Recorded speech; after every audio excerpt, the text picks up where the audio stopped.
Αγαπητοί συμπολίτες και συμπολίτησες, σας καλωσορίζω στην απόψινή εκδήλωση της Τρικαλινής Λέσχης Προβληματισμού με θέμα ο πολιτισμός της καθημερινότητας. Όταν έπεσε στο τραπέζι της Τρικαλινής Λέσχης Προβληματισμού ο τίτλος «Ο πολιτισμός της καθημερινότητας», σχεδόν εξ αποκαλύψεως,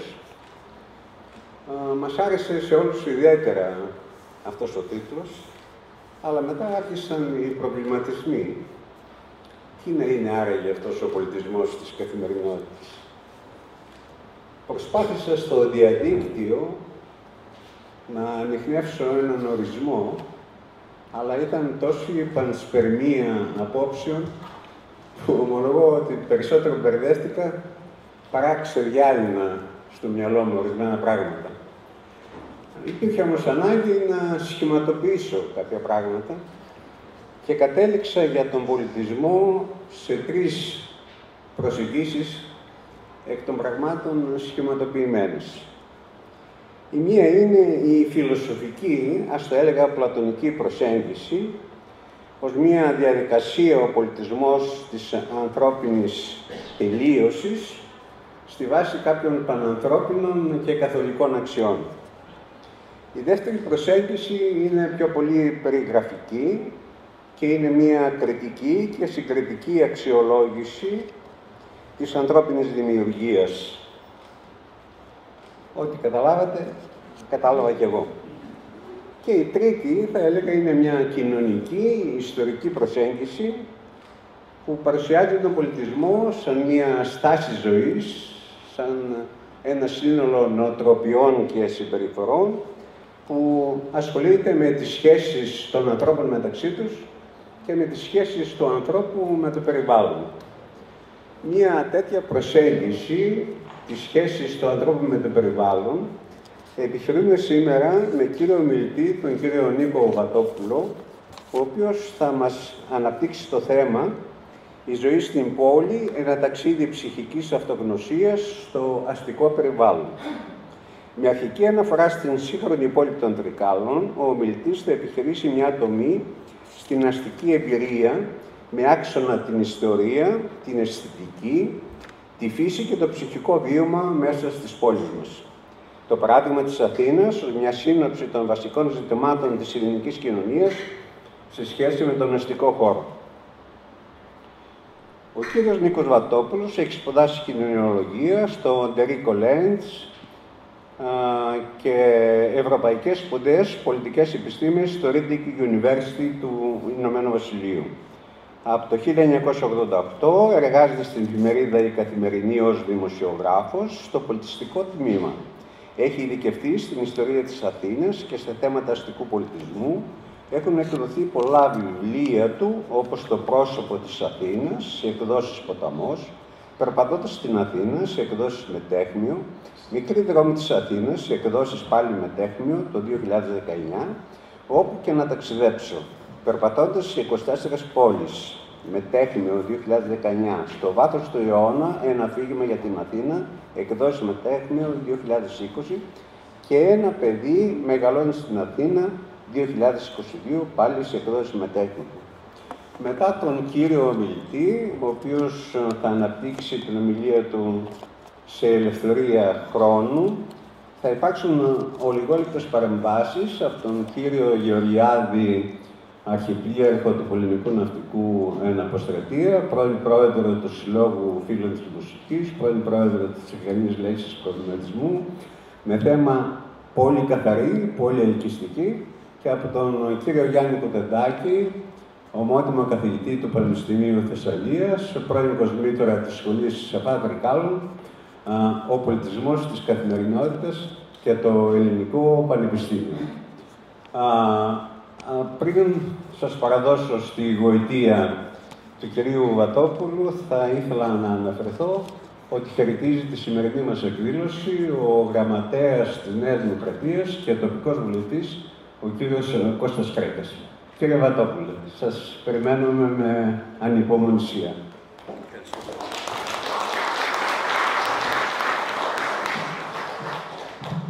Καλησπέρα σας. Τι να πω, έχω αυτή την εισαγωγή, μεγάλη μου χαρά, μεγάλη μου τιμή. Έχω και περιέργεια, μπορώ να σας πω, να λειτουργήσω στην πόλη των Τρικάλων. Αυτό θα το αποσπάσω, γιατί θέλω να έχω μια αυτονομία. Θέλω λοιπόν να δω πώς είμαι αυτός που είμαι σε ένα αστικό περιβάλλον τελείως διαφορετικό από αυτό που έχω συνηθίσει. Βεβαίως, τα Τρίκαλα τα έχω δει αρκετές φορές, τα έχω περπατήσει τα τελευταία χρόνια και έχω και μερικές έτσι πολύ νεανικές αναμνήσεις, καθώς έκανα στάσεις στα Τρίκαλα σε κάποιες δεκαετίες περασμένες. Έχω δει δηλαδή με λίγο πολύ τη μεταμόρφωση αυτής της πόλης, που θεωρώ ότι ως παράδειγμα στον ελλαδικό χώρο έχει κατακτήσει κάτι το αδιανόητο, θα έλεγα. Έχει κατακτήσει μια καταπληκτική φήμη. Και η επιτυχία αυτής της κατάκτησης ορίζεται από το γεγονός ότι αν ρωτήσετε έναν άνθρωπο στην Αθήνα, π.χ., τι γνώμη έχεις για τα Τρίκαλα, θα σου πει, καταπληκτική πόλη, έχεις πάει, όχι. Αυτή είναι η καταπληκτική επιτυχία των Τρικάλων των τελευταίων ετών. Και αν σκεφτείτε άλλη πόλη που να το έχει επιτύχει, δηλαδή να έχει αλλάξει τόσο πολύ αυτό που εκπέμπει στον ελλαδικό χώρο και ελπίζω και στον διεθνή σταδιακά, να το έχει καταφέρει με τέτοια επιτυχία και να έχει πείσει τους πάντες ότι εδώ κάτι συμβαίνει. Βεβαίως, όπως αντιλαμβανόμαστε, αυτό ανεβάζει πολύ ψηλά τον πύχη. Και ξέρετε, είναι επικίνδυνο όταν έρχεται κάποιος με υψηλές προσδοκίες. Είναι όπως και εμείς όταν ταξιδεύουμε κάπου. Αλλά εμένα προσωπικά τα Τρίκαλα δεν έχουν απογοητεύσει. Και σήμερα που έκανα έναν ακόμη περίπατο στο κέντρο μόνο της πόλης, διαπίστωσα ότι υπάρχει ένα διάχυτο κλίμα ευημερίας. Πώς μπορώ να το κρίνω όντας επισκέπτης ολίγων ημερών, είναι αυτό που εκπέμπει ένας αστικός χώρος. Μία ήρεμη αυτοπεποίθηση και σίγουρα υπάρχουν κάποια σημεία της πόλεως, οργανωμένα γύρω από το ποτάμι, που είναι αυτό το θείο δώρο της πόλης, που πραγματικά νομίζω ότι δίνουν την απάντηση, το γιατί αυτή η πόλη μπορεί ακόμη περισσότερο να χτίσει πάνω σε ταυτότητά της. Η λέξη ταυτότητα είναι μια λέξη που μου αρέσει πάρα πολύ και θα τη χρησιμοποιήσω στη διάρκεια της ομιλίας μου, την οποία θα την έχω οργανώσει με φωτογραφίες, ούτως ώστε να είναι πιο ευχάριστο. Και ξεκινάω από αυτή την νοσταλγική εικόνα μιας κάτποστάλ, να είναι δεκαετία 70, μάλλον. Όλες οι πόλεις της Ελλάδας εκείνα τα χρόνια, 60-70, έστελναν τα δικά τους σήματα στους ταξιδιώτες. Ήταν μια εποχή που άνοιγε η επιθυμία και η δυνατότητα μέσα από τις εθνικές οδούς, μέσα από τις νέες δυνατότητες του αυτοκινήτου, σταδιακά, να γνωριστεί μία πόλη με την άλλη. Και θυμάμαι όταν ήμουν μαθητής του Δημοτικού και ταξιδεύαμε οικογενειακώς με αυτοκίνητο, σταματούσα στα περίπτερα των πόλεων και αγόραζα τέτοιες κάρτες, πολλές από τις οποίες έχω ακόμη. Δεν ήξερα τότε ότι αυτά θα ήταν πολύτιμα τεκμήρια μιας αστικής διαδρομής με πολύ σημαντικές δυνατότητες ερμηνείας για το σύνολο της ελληνικής κοινωνίας. Σήμερα βεβαίως τα πράγματα έχουν αλλάξει πάρα πολύ και εννοείται ότι αυτή η εικόνα ανήκει στο παρελθόν. Αυτό το οποίο θεωρώ ότι είναι εξόχως σημαντικό είναι να μπορεί ένα σύνολο, μια κοινωνία, μια πόλη να σκεφτεί πάνω στην ταυτότητά της. Και θεωρώ ότι η λέξη ταυτότητα που είπα ότι θα τη χρησιμοποιήσω είναι πολύ κομβικής σημασίας σε αυτό που συζητάμε σήμερα για την ποιότητα της καθημερινότητας. Όταν έχεις μια συνειδητότητα του που στέκεσαι, για ποιο λόγο, από πού προέρχεσαι, τι θες να κάνεις, για ποιο λόγο ζεις σε αυτόν τον χώρο, πώς συμβάλλεις σε μια κοινωνία, ακόμα και με την απλή ζωή σου, με την φυσική σου παρουσία. Μιλάμε λοιπόν για θέματα συλλογικής και ατομικής αυτογνωσίας, που είναι πάρα πολύ σημαντικά και φυσικά έχουν πάρα πολλές και διαφορετικές προσεγγίσεις.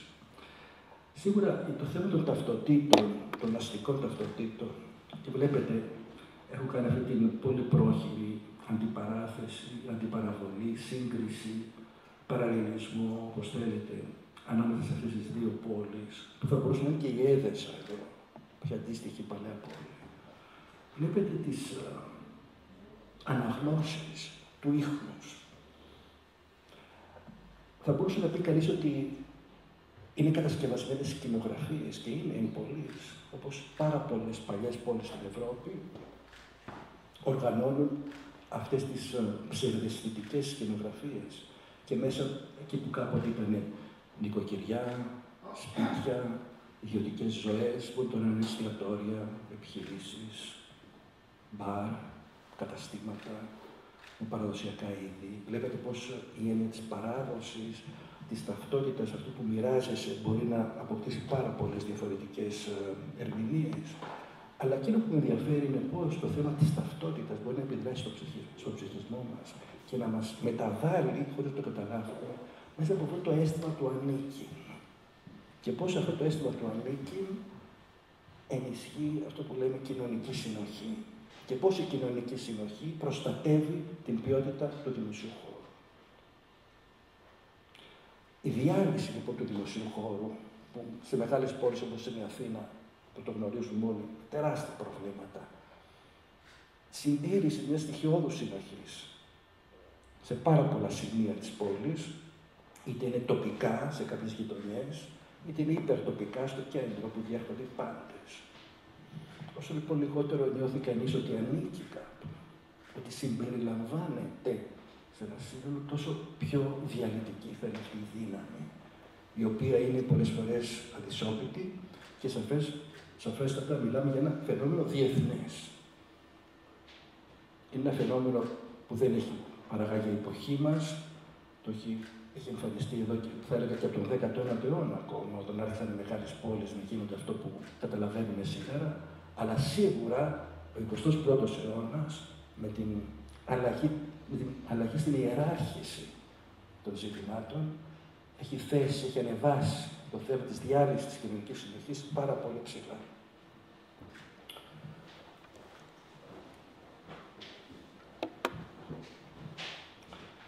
Είδαμε λοιπόν ότι τα Τρίκαλα έχουν την τύχη να μπορούν να ενσωματώνουν αυτό το κομμάτι της παλιάς πόλης, που δεν είναι μόνο η παλαιά πόλη, νομίζω ότι υπάρχει διάχυτη μια αίσθηση ιστορικού ίχνου σε όλη την πόλη, που είναι σημαντικό, παρά την ατυχέστατη ανοικοδόμηση των τελευταίων δεκαετιών. Αλλά ας πούμε ότι τα Τρίκαλα, όπως η Αθήνα έχει την Πλάκα, όπως η Θεσσαλονίκη έχει την Άνω Πόλη, όπως τα Ιωάννη έχουν το Κάστρο και άλλες πόλεις στη δική τους παλιό τμήμα. Έτσι και εδώ, έτσι και παντού, βλέπουμε ότι η αισθητική φροντίδα μπορεί να έχει πάρα πολλές διαφορετικές εκδοχές. Προσωπικά επιλέγω πολλές φορές να σταθώ στα σημεία της παρακμής. Και εδώ δείχνω ένα κομμάτι παρακμής, το οποίο πολύ ποιητικά θα έλεγα ότι είναι μια ρομαντική ανάγνωση της θνητότητας. Και θα έλεγα ότι αυτά τα δείγματα σαφέστατα παρακμής, αντικειμενικά, κοινωνικής και οικονομικής. Μια εικόνα που δείχνει μια απουσία. Παρ' όλα αυτά, είναι φορές που τα λεγόμενα αστικά ερείπια, που καλώς ή κακώς η Ελλάδα μας έχει πάρα πολλά, διάσπαρτα σε όλες τις πόλεις και όχι στα χωριά, μπορούν να δημιουργήσουν το οξύμορο συναίσθημα της ψυχικής σύνδεσης. Και αυτό το έχω εντοπίσει, όχι μόνο από την προσωπική μου εμπειρία, αλλά το έχω συζητήσει με πολλούς ανθρώπους, το έχω διαβάσει, ότι η βασική ιδέα του ρομαντισμού που έλκεται από αυτό το ίχνος το οποίο αποσύρεται, καμιά φορά μπορεί να είναι τόσο διαλεκτικό, αλλά είναι και αναγκαίο, για να φτιάξει αυτή την εικόνα της ποικιλίας και της δυνατότητας απόσπασης από το κανονικό.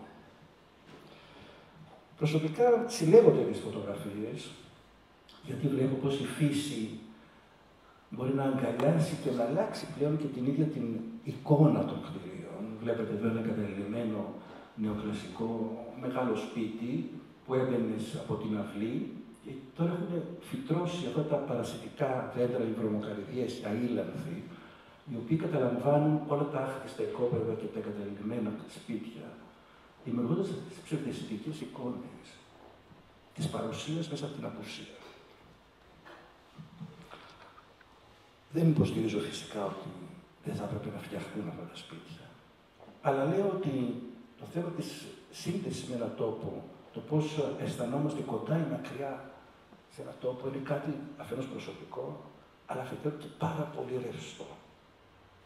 Γι' αυτό είναι πάρα πολύ επίφοβο και όχι κάτι που μπορεί να κάνει κανείς με ασφάλεια, το να μετρήσεις τη γνώμη του κόσμου για μερικά θέματα. Για δημοσκόπηση, δηλαδή ψυχικής στάσης, δεν θα έβγαζε ποτέ αυτό το αποτέλεσμα.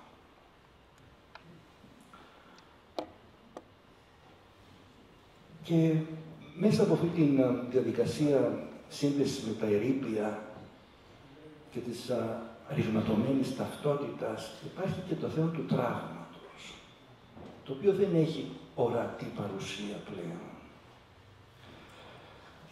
Όταν είχα πληροφορηθεί για το θέμα αυτό, το οποίο εγώ δεν το ήξερα ως Δημήτρη Καλινός, τα τελευταία χρόνια, και είδα για τις φωτογραφίες του Γεωργίου Μανολάκη, ναι,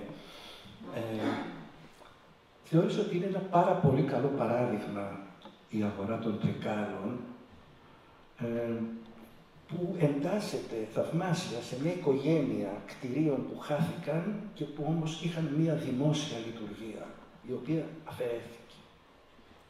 Εντάξει, αντικαταστάθηκε η αγορά, νεότερη, ας πούμε, αλλά αυτή η αίσθηση της κλίμακας και του ίχνους μες στον χρόνο αφαιρέθηκε διαπαντός. Τι μπορεί άραγε να σημαίνει αυτό για το πώς νιώθουμε μέσα στις πόλεις? Στην Αθήνα, φυσικά υπάρχουν αναρρύθμιτα παραδείγματα δυστυχώς, όπως και σε όλες τις πόλεις, αλλά στην Αθήνα υπήρχαν πολλά κτίρια. Θα έλεγα ότι αντίστοιχο είναι η περίπτωση του Δημοτικού Θεάτρου Αθηνών, ένα υπέρλαμπρο οικοδόμημα που είχε σχεδιάσει ο Ερνέστος Τσίλερ και είχε χρηματοδοτήσει ο Ανδρέας Συγκρός, το οποίο καταδεχθεί το 1940, λίγο πριν την κατοχή. Ένα κτίριο που είχε κακοπέσει, είχαν μπει και πρόσφυγες στο 22 κτλ. Αλλά το λέω διότι ήταν ένα κτίριο πάλι με δημόσια λειτουργία. Το οποίο αποσπάσει τώρα είναι πλακοστρωμένη πλατεία εκεί. Το ίδιο στον Πειραιά, το ρολόι του Πειραιά. Έτσι. Δηλαδή κτίρια τα οποία ήταν εμβληματικά για την ταυτότητα και την συνοχή και τη σύνδεση με τον τόπο, όταν αφαιρούνται τόσο βία, δημιουργούν ένα τραύμα το οποίο μπορεί υποσυνείδητα να λειτουργήσει σε μια απόσπαση και μια μείωση ενδιαφέροντος για αυτό που συμβαίνει γύρω μας σε μια συγκεκριμένη πόλη.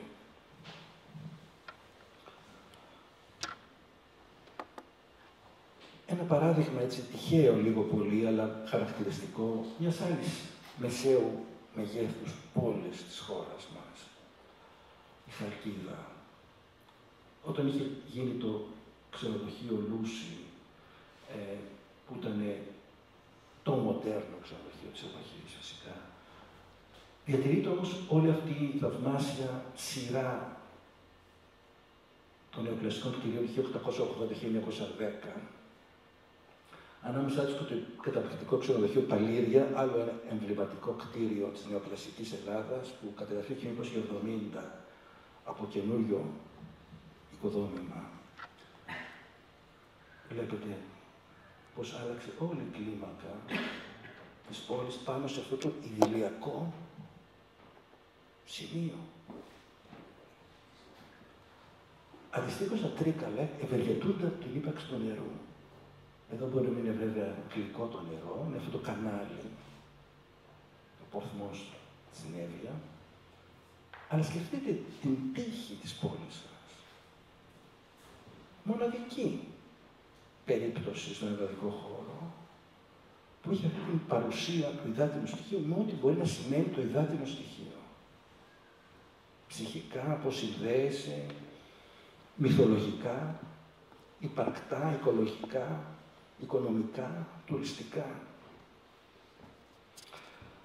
Αυτή λοιπόν η τεράστια δραματική μεταβολή που συνέβη σταδιακά στις πόλεις μας. Θα έλεγα σίγουρα ότι άρχισε στην Αθήνα, εννοείται πιο νωρίς. Ήδη τη δεκαετία του 30 είχαν αρχίσει αθρώες καταγραφές στην εκκλησία της Αθήνας, αλλά φυσικά από το 55-60 πολύ. Και θα έλεγα στις πρώτες πόλεις από την Χούντα με εντατικότερο ρυθμό. Και μετά το 70, νομίζω ότι πια ήταν πανελλαδικά τα τάσεις που δεν μπορούσε να ελέγξει κανείς. Άρχισε να αλλάζει τη δεκαετία του 80 λίγο-λίγο και με τα διατηρητέα και όλα αυτά, αλλά ήδη είχε δημιουργηθεί μια μεγάλη ανισορροπία σε ό,τι αφορά το θέμα της ταυτότητας. Το οποίο πολύ μετά και πια μεμονωμένες ομάδες του πληθυσμού αντιλήφθηκαν την βαρύτητα αυτού του θέματος και πώς επιδράσουμε, πώς συμπεριφερόμαστε γενικότερα. Θα έλεγα ότι, δεν θα έλεγα ότι είναι αργά, γιατί ποτέ δεν μπορούμε να πούμε ότι είναι αργά, πάντα ξεκινάει κάτι καινούριο. Πιστεύω ότι θα ήταν θαυμάσιο να μπορούσαμε να οργανώσουμε πάλι μια ανωδική πορεία για τις πόλεις μας, όχι μόνο οικονομική. Ας πούμε, το σκεφτόμουν σήμερα στα Τρίκαλα. Έλεγα, υπάρχουν πάρα πολύ ωραία κτίρια παλαιά, είτε αστικά, είτε λαϊκά, είτε εμπορικά απλώς, από διάφορες περιόδους. Και τα ιστορικά μνημεία, βέβαια τα Οθωμανικά κτλ. Αυτό που λείπει όμως είναι το εξής. Σκεφτείτε έναν άνθρωπο το 2100. Το 2100. Να σας πω κάτι, δεν είναι πολύ μακριά το 2100. Δεν είναι πολύ μακριά. Και να το ρωτήσει κάποιος αυτόν τον άνθρωπο. Η κοινωνία του 2025 τι έχτισε.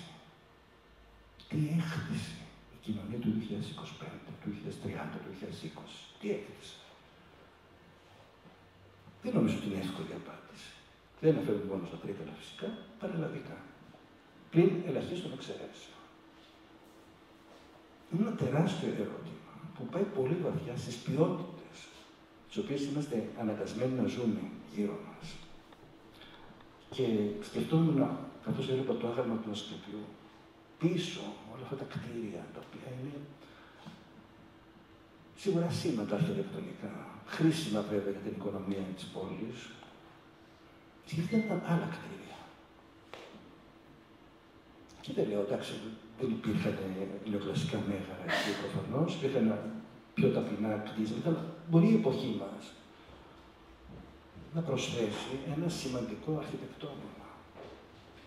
Εγώ νομίζω θα έλεγα για όλες τις πόλεις, και το έχω πει και σε άλλες πόλεις, νομίζω ότι ήταν εξαιρετικό να υπάρχει ένας στόχος. Αν δεν βάλεις ένα στόχο, δεν το κάνεις ποτέ. Δεν θα βρεθεί εξ ουρανού κάποιος να πει θα κάνει ένα υπέροχο κτίριο. Να πει θα κάνουμε ένα θέατρο. Και θα κάνουμε ένα διεθνή αρχιτεκτονικό διαγωνισμό. Τι προβλέπετε, τι μπορώ να πάρω από τα ευρωπαϊκά προγράμματα, πώς μπορώ να κινητοποιήσω την αρχιτεκτονική κοινότητα γενικά, να πιστέψουν και πώς μπορώ να διασφαλίσω ότι αυτό το έργο θα υλοποιηθεί και θα συντηρηθεί. Κάτι που κάνει κάθε προηγμένη και πολιτισμένη κοινωνία. Έστω όμως, καθώς μιλάμε για το ρόλο της καλής μεγάλης αρχιτεκτονικής, εγώ θα σταθώ σε αυτό που πάντα με απασχολεί και καθώς, όπως ξέρετε, φωτογραφίζω πολύ τις γειτονιές και της Αθήνας, Συγκινούμε πάντα από αυτό που λέμε, κακώς, αλλά το λέμε, ανώνυμη αρχιτεκτονική, γιατί δεν ξέρουμε την ταυτότητα αυτών των κτίριων. Πιθανώς να έχουν και αρχιτέκτονα. Πιθανότατα δεν έχουν αρχιτέκτονα. Το πιθανότερο είναι εμπειροτεχνίτες, είναι μηχανικοί που έχουν κάποιο μεράκι, κάποια γνώση και φτιάχνουν αυτά τα σπίτια, τα οποία κανένα Υπουργείο Πολιτισμού δεν θα χαρακτηρίσει ποτέ διατηρητέα. Και το κατανοώ σε έναν βαθμό γιατί έχει τη δυνατότητα να το απαλωτριώσει και να αποζημιώσει τους ιδιοκτήτες, λογικό. Τι σημαίνει όμως αυτό? Σημαίνει ότι αυτή η παραγωγή, η ιστορία της κατοικίας στην Αθήνα, στην Ελλάδα, θα αφήσει ένα τεράστιο κενό. Τεράστιο κενό, το οποίο δημιουργεί αυτές τις οπές, τις τρύπες. Κοιτάξτε τώρα, αυτά τα σπίτια, ανώτερα βέβαια από αυτό είναι κοντά στο μεταξουργείο. Θα σας πω όμως το φοβερό, ότι αυτό το κτίριο τελικά είχε πάει για κατεδάφιση. Το Υπουργείο Πολιτισμού είπε δεν θα κατεδάφιστε. Τώρα, πριν από ούτε 2 εβδομάδες δεν έγινε αυτό. Και εντάξει, είναι ταπεινό σπιτάκι. Αν σκεφτεί κανείς αυτά που έχουμε χάσει και το να σώζουμε αυτό το σπίτι, είναι στραγγέλαφος. Αν το σκεφτείτε δηλαδή. Αλλά έχουμε και μια υποχρέωση πάνω σε αυτό το που υπάρχει σήμερα, πώς θα σταθούμε, να σκεφτούμε και το μέλλον. Εμένα αυτό με απασχολεί. Στην ουσία, μιλάμε για το παρελθόν, σκεφτόμενος το μέλλον.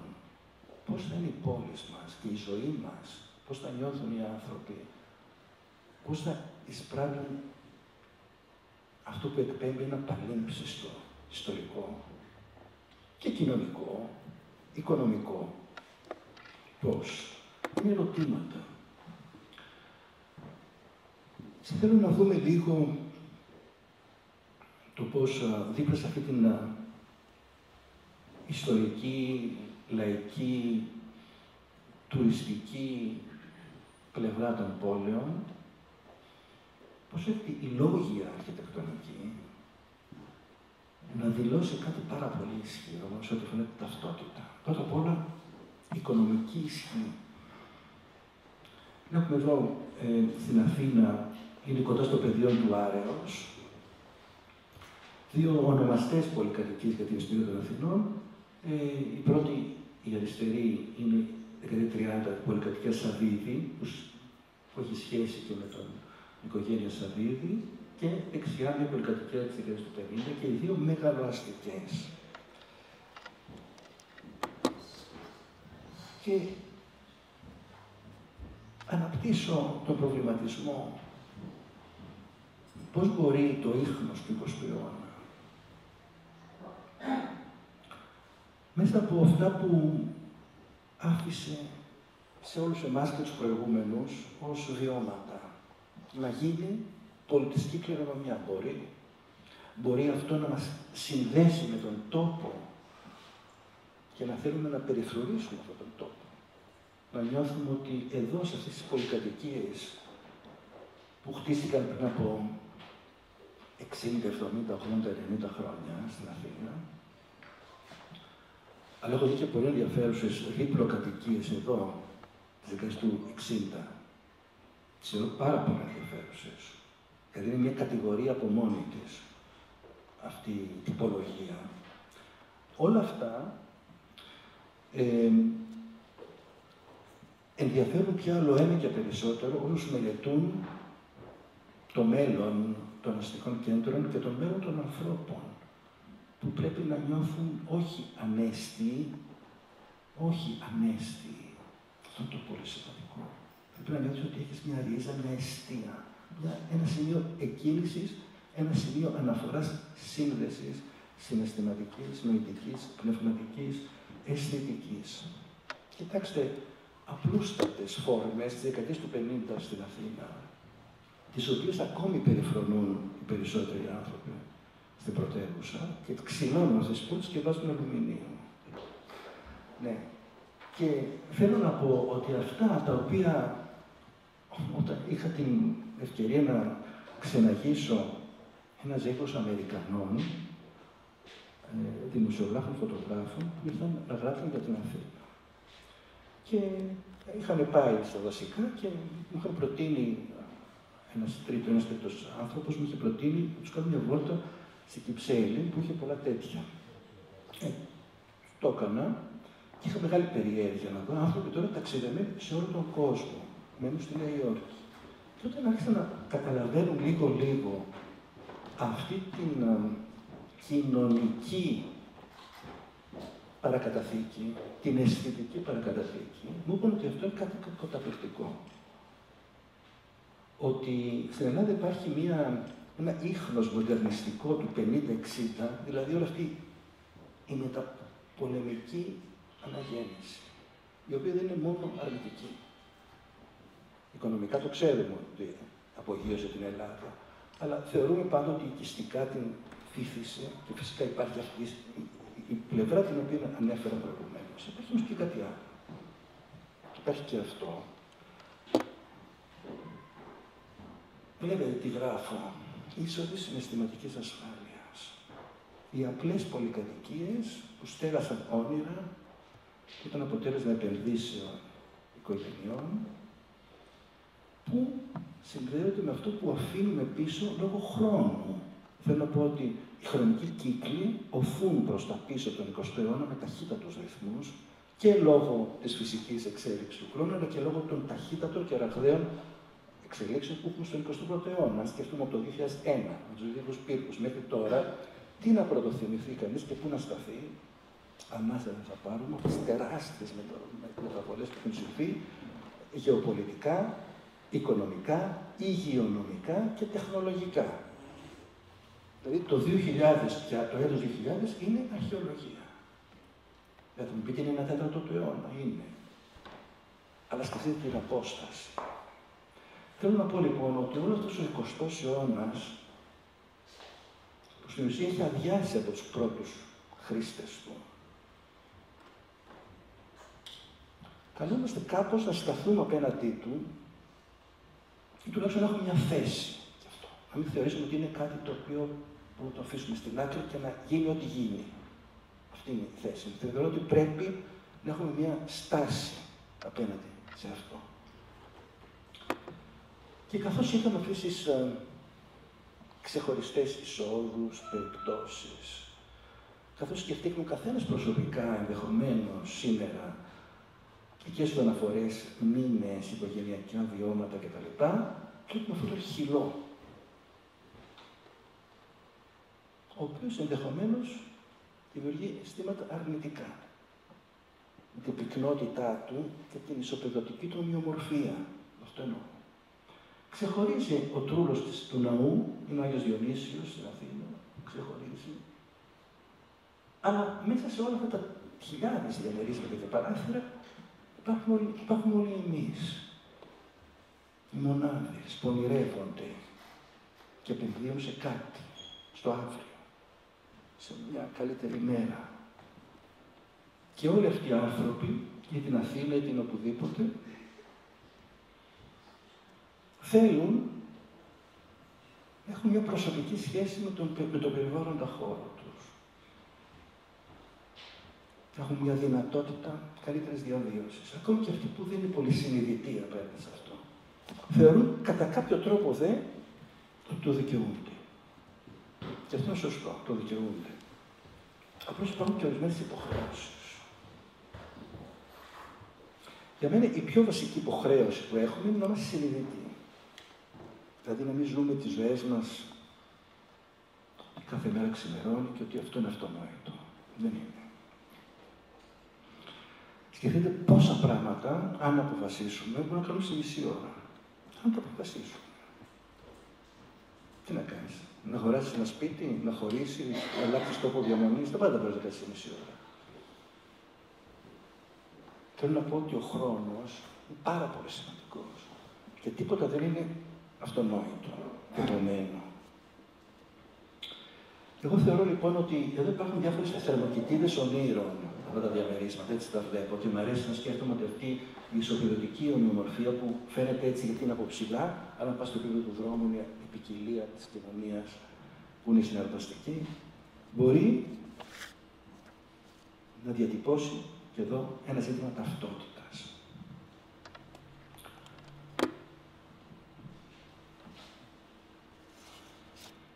Και εδώ πάμε σε ένα πολύ γνωστό έργο από την Εθνική Πινακοθήκη, το οποίο όμως μας μιλάει για αυτόν τον ωραίο μύθο της παλιάς αστικής Γαλήνης. Έτσι. Είναι ένα έργο του Ιάκωβου Ρίζου και είναι αυτή η συνομιλία. Ένα υπέροχο τρίγωνο διαλογισμού, παρατήρησης, διάθεσης σωμάτων. Κοιτάξτε τη γεωμετρία των σωμάτων και τα βλέμματα και βεβαίως όλο βαπτισμένο στο φως του Βυρηνού, σε ένα ταρατσάκι σαφέστατα μιας νεοκλασικής κατοικίας και βεβαίως με την απόλυτη οριοθέτηση του γεωγραφικού στίγματος με την Ακρόπολη. Αυτή λοιπόν η υπέροχη ρομαντική σκηνή μας θέτει ένα ερώτημα. Περί Γαλήνης. Είναι η Γαλήνη ένα ζητούμενο? Είναι ένας στόχος, είναι ένα αντικείμενο επιθυμίας η Γαλήνη στην αστική ζωή? Και αν είναι, γιατί είναι τόσο δύσκολο να επιτευχθεί αυτή η Γαλήνη?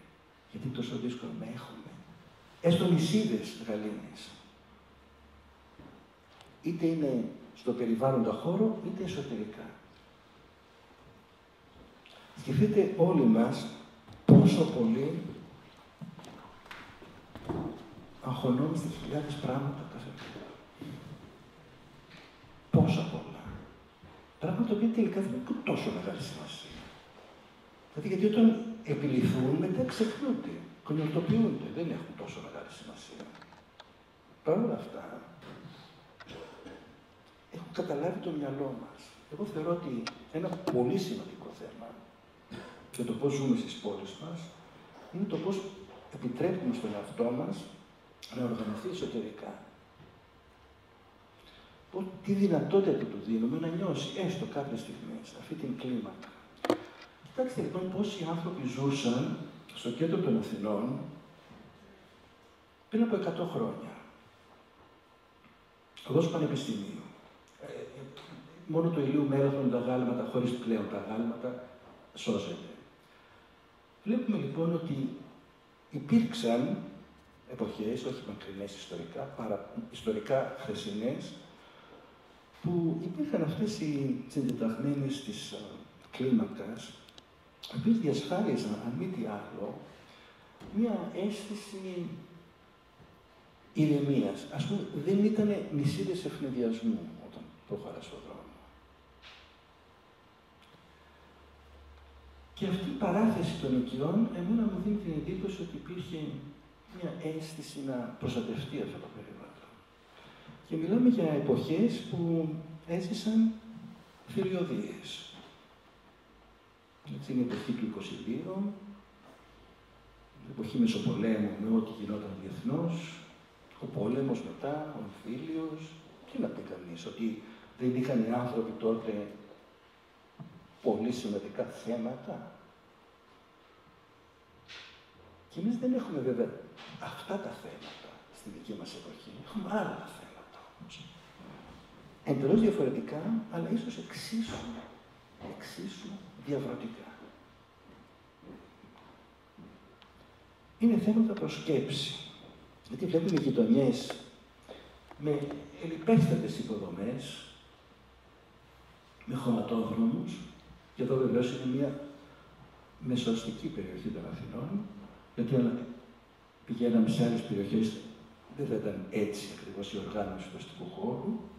Βλέπουμε όμως ότι δεν είναι τελικά ο υλικός πλούτος και τα ωραία σπίτια αυτά που μπορούν να εξασφαλίσουν αυτή τη σύνδεση με τον τόπο, που είναι κάτι άλλο. Που δεν είναι φυσικά μόνο ένα, αλλά είναι πολλά πράγματα ακόμη. Έχουν θέματα εσωστρέφειας, εξωστρέφειας, ατομικής συλλογικής και σίγουρα αυτοεκτίμησης και ατομικής και συλλογικής. Θεωρώ ότι η αυτοεκτίμηση είναι το πιο βασικό. Είτε από το πώς ορίζουμε τον εαυτό μας στον δημόσιο χώρο, Δείτε πως ένα σύνολο, μια πόλη, στέκεται. Αν υπάρχει αυτός ο σεβασμός. Κοιτάξτε τα τεκμήρια της αστικής εξωστρέφειας και οι συνθέσεις αυτές που λέγαμε, εδώ στο Ελληνικό Πανεπιστημίο, στο περίβολο του Πανεπιστημίου, στα προπήλαια του Πανεπιστημίου Αθηνών, βλέπετε την πυκνότητα των μορφών και των λειτουργιών, που ακριβώς είναι πολύ καλά παραδείγματα για να κάνουμε συγκρίσεις, όχι τι είναι καλύτερο και τι είναι χειρότερο, αλλά το πώς οι κοινωνίες μεταβάλλονται ταχύτατα, πώς το καταλαβαίνουμε. Είναι εικόνες που, ας πούμε, η γενιά των δικών γονέων ζούσε στην καθημερινότητά της. Γονείς που μεγάλωσαν τη δική μου γενιά, βλέπετε πώς μεταλαμπαδεύονται οι εμπειρίες, αλλά πώς εξαϊλώνονται ταυτόχρονα τα τεκμήρια. Γι' αυτό πόσο σημαντικό είναι να έχουμε μια συνείδηση της ροής του χρόνου και πώς συντελείται αυτό που λέμε πάνω η κοινωνική συνοχή.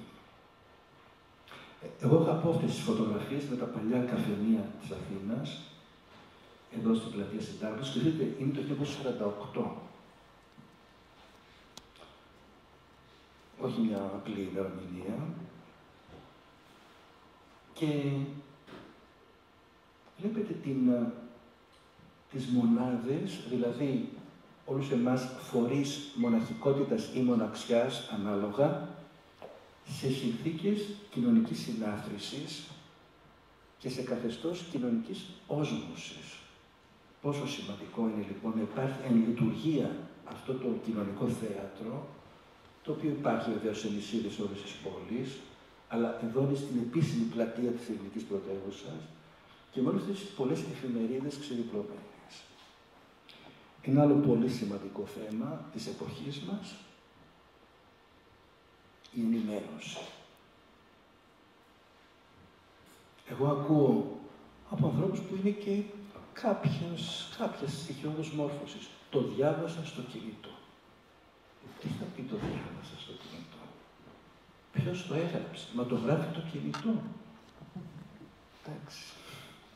Ενώ παλιά θα λέγανε το γράφει η Καθημερινή, το Βήμα, ο Ριζοσπάστης, ο ένας ο άλλος. Σκεφτείτε πόσο δηλαδή έχει διαβρωθεί το κριτήριο. Όταν διαβρώνεται τόσο πολύ το κριτήριο, γι' αυτό και καμθράψει τα fake news, που είναι η μεγαλύτερη απειλή για την δημοκρατία.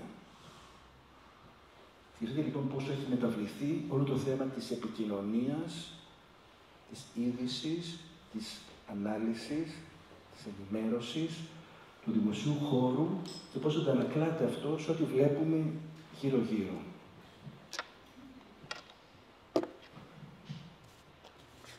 Επιστρέφω λοιπόν στο οικιστικό και αρχιτεκτονικό απόθεμα,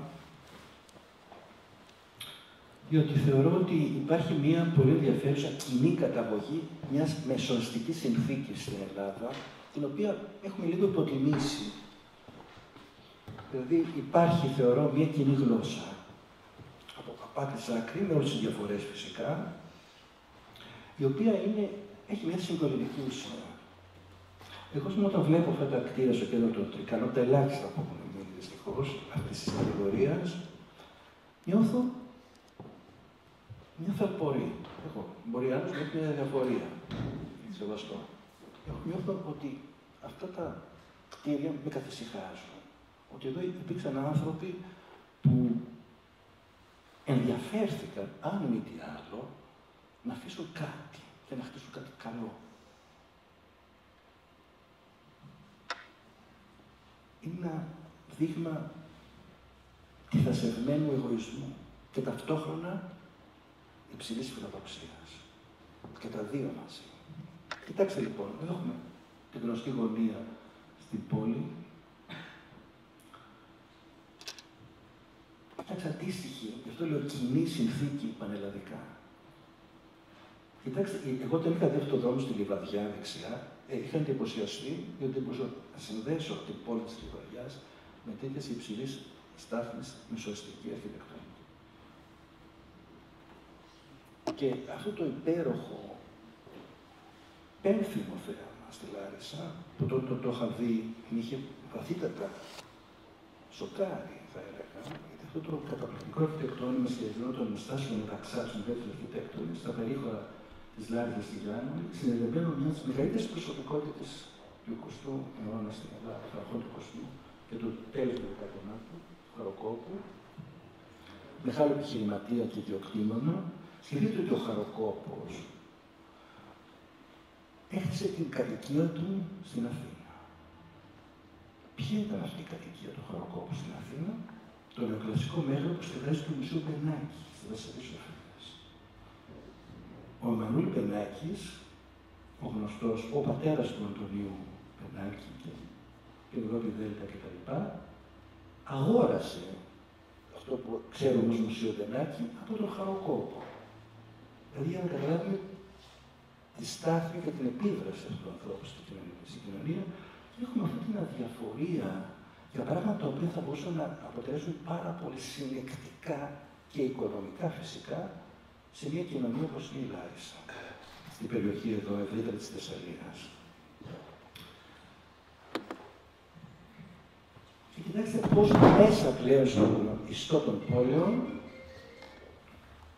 θα αναφερθώ να κατασταθείτε πάλι στο Λυθαίο σε λίγο, βλέπετε πώς διακόπτεται αυτό που είδαμε πριν, αυτή η πυκνότητα και η πολύ καταθλιπτική συνύπαρξη κτισμάτων και αυτοκινήτων από αυτές τις οάσεις εδώ στην Κυψέλη της Αθήνας και βεβαίως στο Τρίκαλα.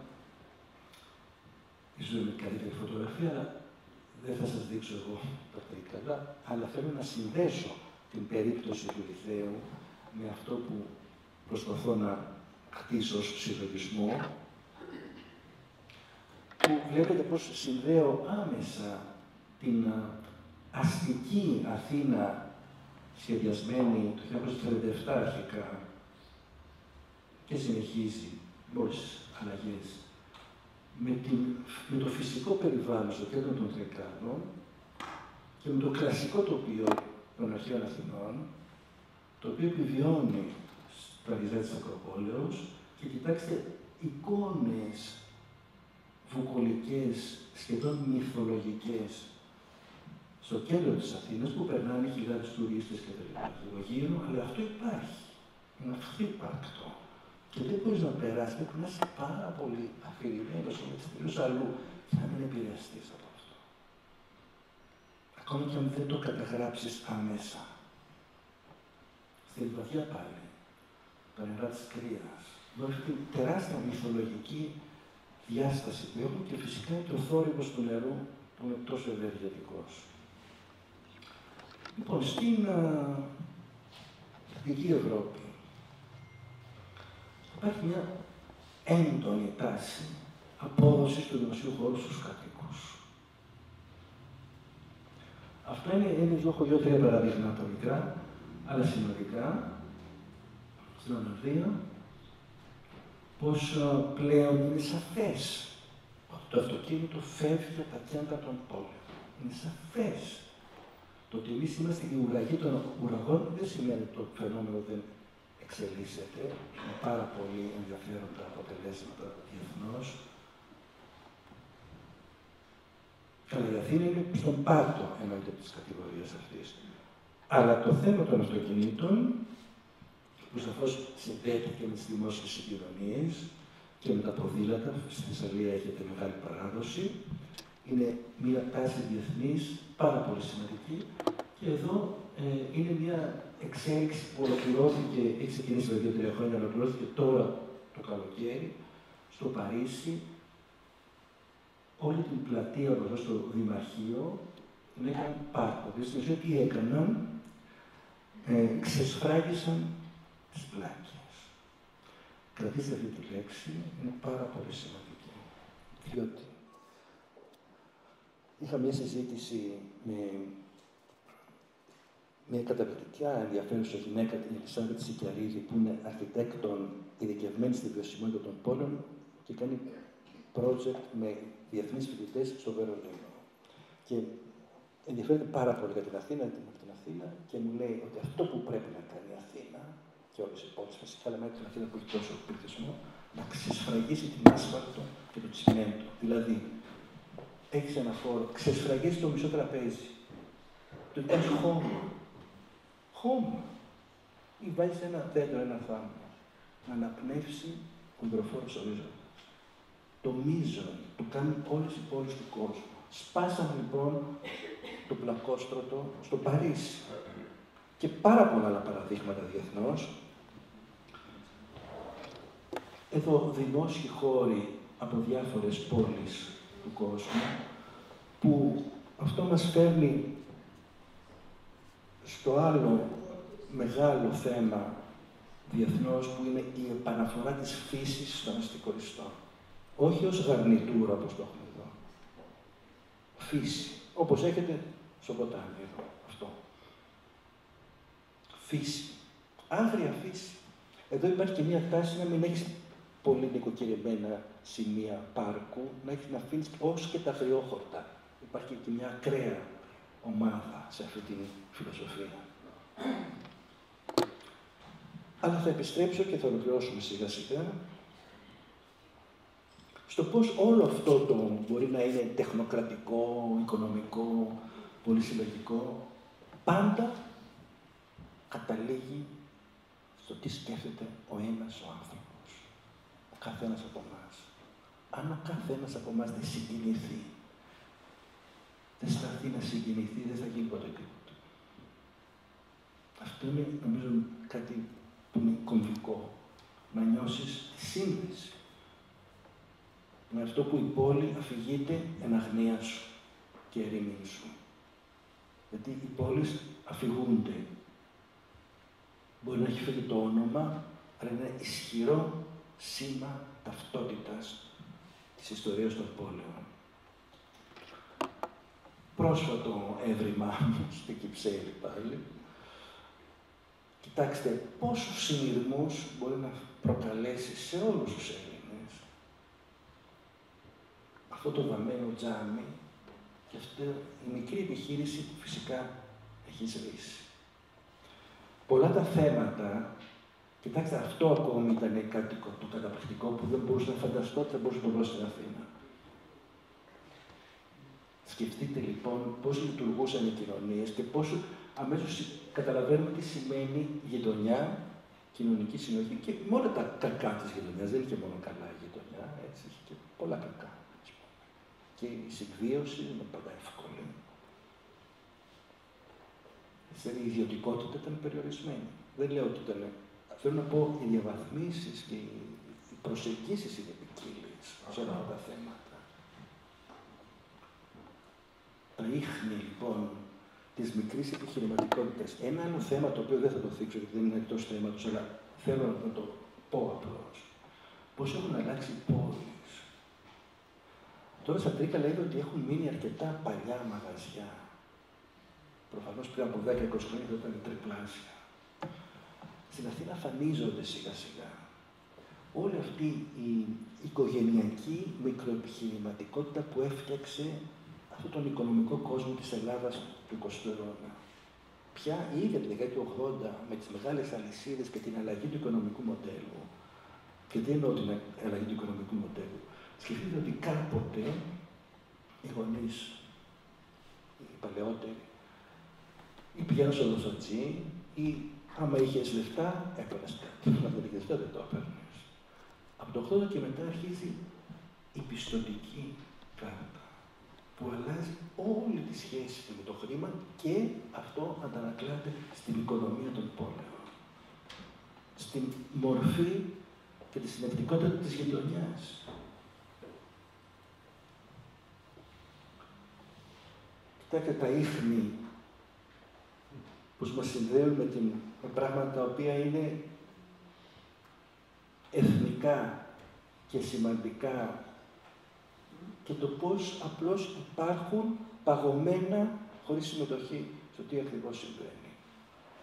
εδώ από τα Τρίκα, εμένα με ενθουσιάζουν, είμαι συλλέκτης φωτογραφιών που δείχνουν αυτές τις παλιές επιγραφές. Αθήνα-Παρίσι, ο αιώνας που πλέον ενταφιάζεται, όπως είναι ο 20ος, η απόσυρση.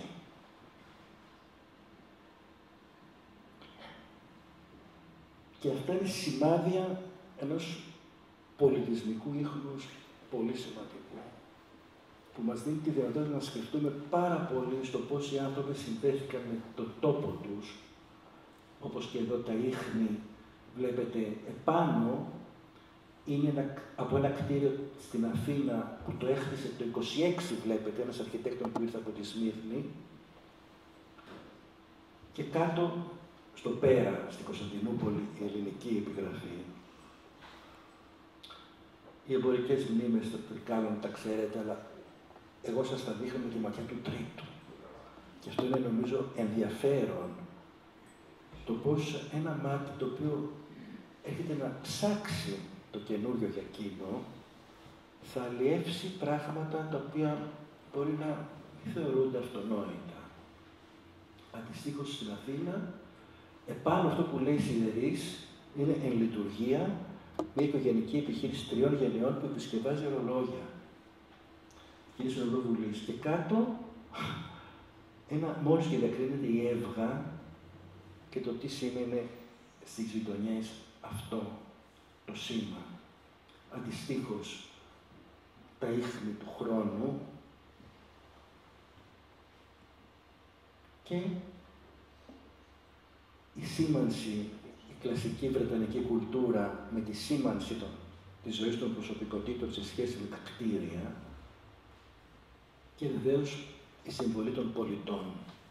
Πώς μπορείς να επηρεάσεις όχι μόνο τη δική σου καλή διάθεση, αλλά αυτό που βλέπει ο περαστικός. Πόσο σημαντικό. Πολλές φορές βλέπω πολυκατοικίες στην Αθήνα που είναι σε σημεία μεγάλης προβολής ή κοντά σε μουσεία σε αυτά και βλέπω αυτά τα μπαλκόνια και λέω δεν συνειδητοποιούν αυτοί οι άνθρωποι ότι αν φτιάξουν αυτό το μπαλκόνι μετέχουν μιας κοινωνικής διαδικασίας πάρα πολύ σημαντικής. Πριν πώς αισθάνεσαι με τον τόπο και πώς ξεδιπλώνεις τη ζωή σου.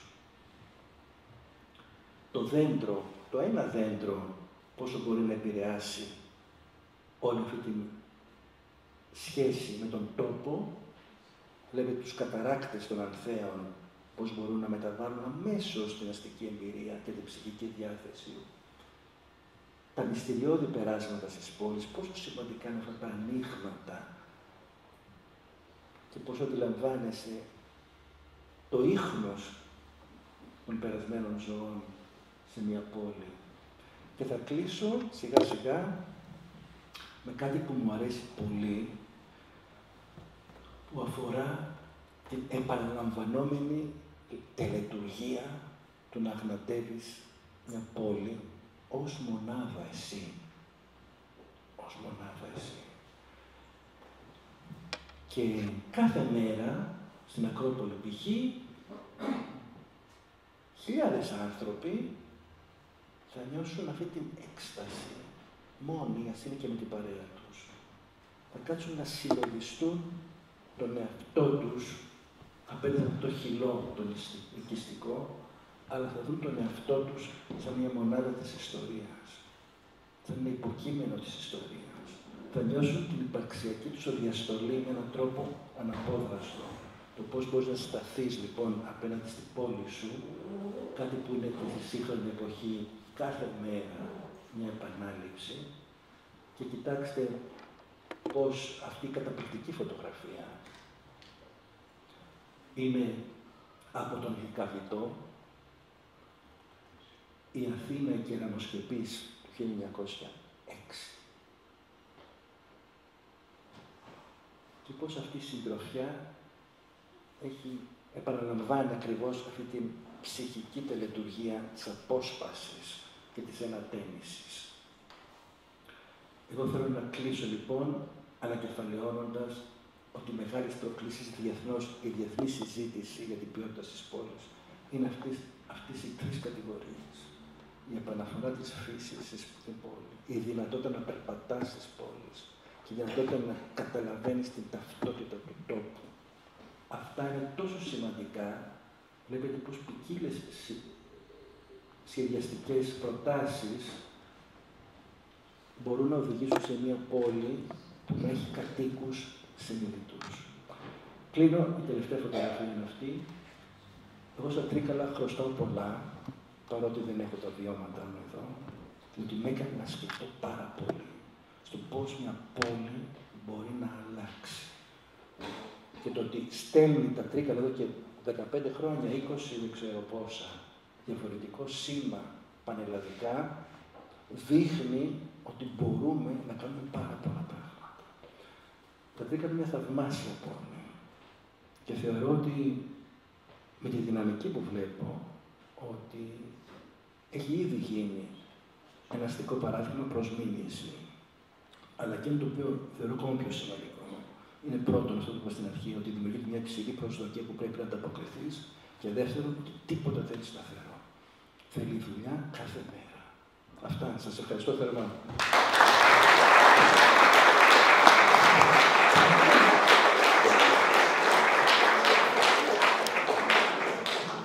Παρακολουθήσαμε νομίζω μια εξαιρετική ομιλία. Μια ομιλία πλήρης, νοηματικά, αισθητικά και λειτουργικά. Και νομίζω ότι στο τέλος πολύ σωστά μας βάλετε και κάποιες ευθύνες και ως πολίτες και ως δημοτική εξουσία. Για την ενότητα των αφηγήσεων θα συνεχίσουμε με τον κύριο Γεωργιάδη. Κύριε Γεωργιάδη, στο θέμα σας, πολύ καθαρή, πολύ ελκυστική, αυστηρά 1 δεκάλεπτο για να μας μείνει χρόνος και για ερωτήσεις.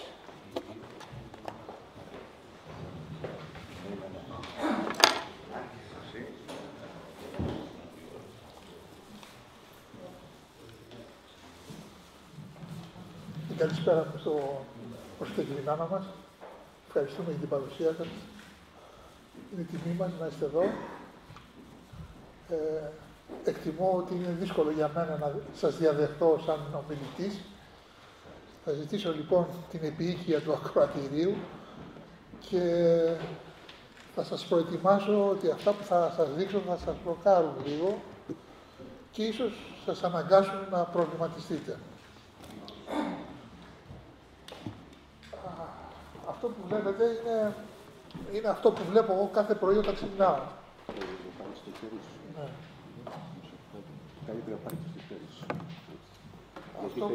Αυτό λοιπόν που βλέπετε είναι αυτό που βλέπω κάθε πρωί όταν ξυπνάω. Είναι η θέα από το παράθυρο του γραφείου μου. Είναι ό,τι καλύτερο μπορεί να περιμένει κάποιος σε μια πόλη που με τύχησε χωρίς να είναι τρικαλινός. Η συνέχεια βέβαια είναι λίγο δύσκολη, διότι συνηθίζω κάθε πρωί να περπατάω και να γυρίζω την πόλη μας και αυτά που βλέπω ειλικρινά με στενοχωρούν. Εδώ λοιπόν θα σιωπήσω, θα δείτε μερικές εικόνες,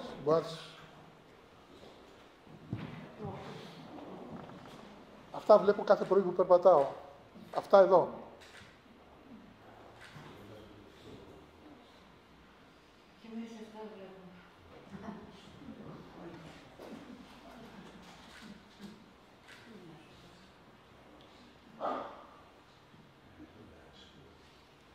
Ειλικρινά κλαίω όταν τα βλέπω αυτά. Κλαίω. Και κλαίω πολύ περισσότερο διότι τα έχουμε συνηθίσει όλοι μας. Και δεν μας ενοχλούνε. Δεν μας ενοχλούν.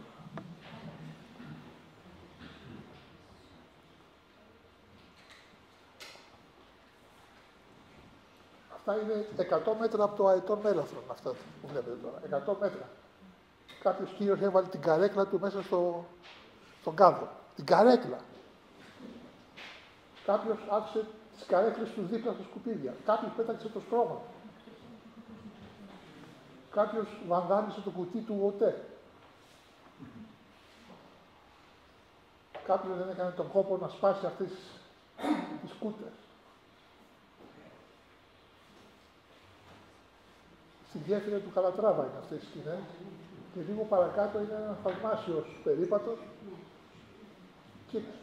και αυτό είναι μια εικόνα επίσης μια Ανατολή, σαν αυτή εδώ, αλλά με φόντο τα σκουπίδια μας.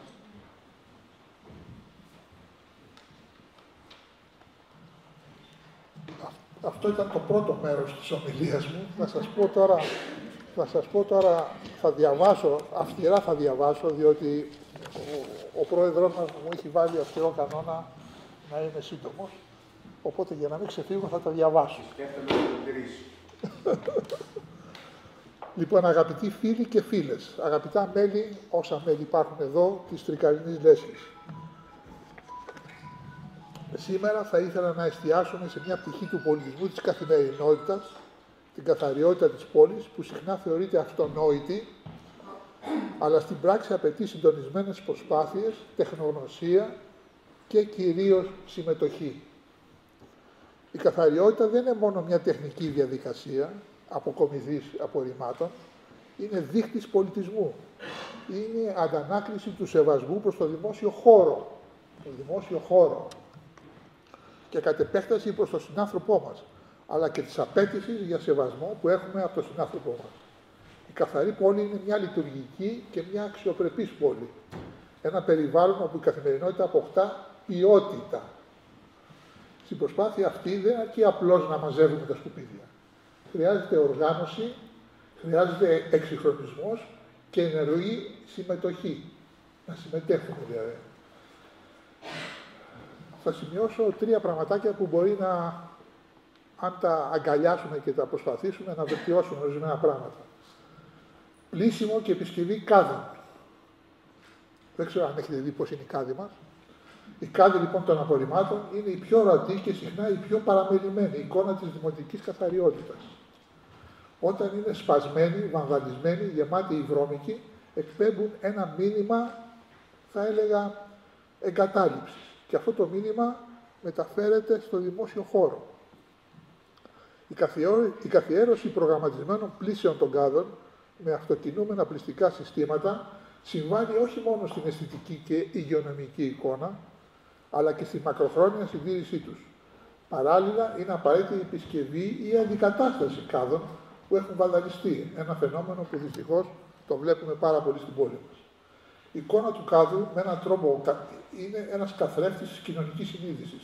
Όσο πιο καθαρός και πιο φροντισμένος είναι δύσκολο, θα έλεγα, ο πολίτης να κάνει μία ορθολογική χρήση. Όταν τον βλέπει βανδαλισμένο βρώμικο, λέει εντάξει, ας το βρωμίσω και λίγο παραπάνω. Αλλά όταν τον βλέπει καθαρό και ωραίο, θα το σκεφτεί, πιστεύω.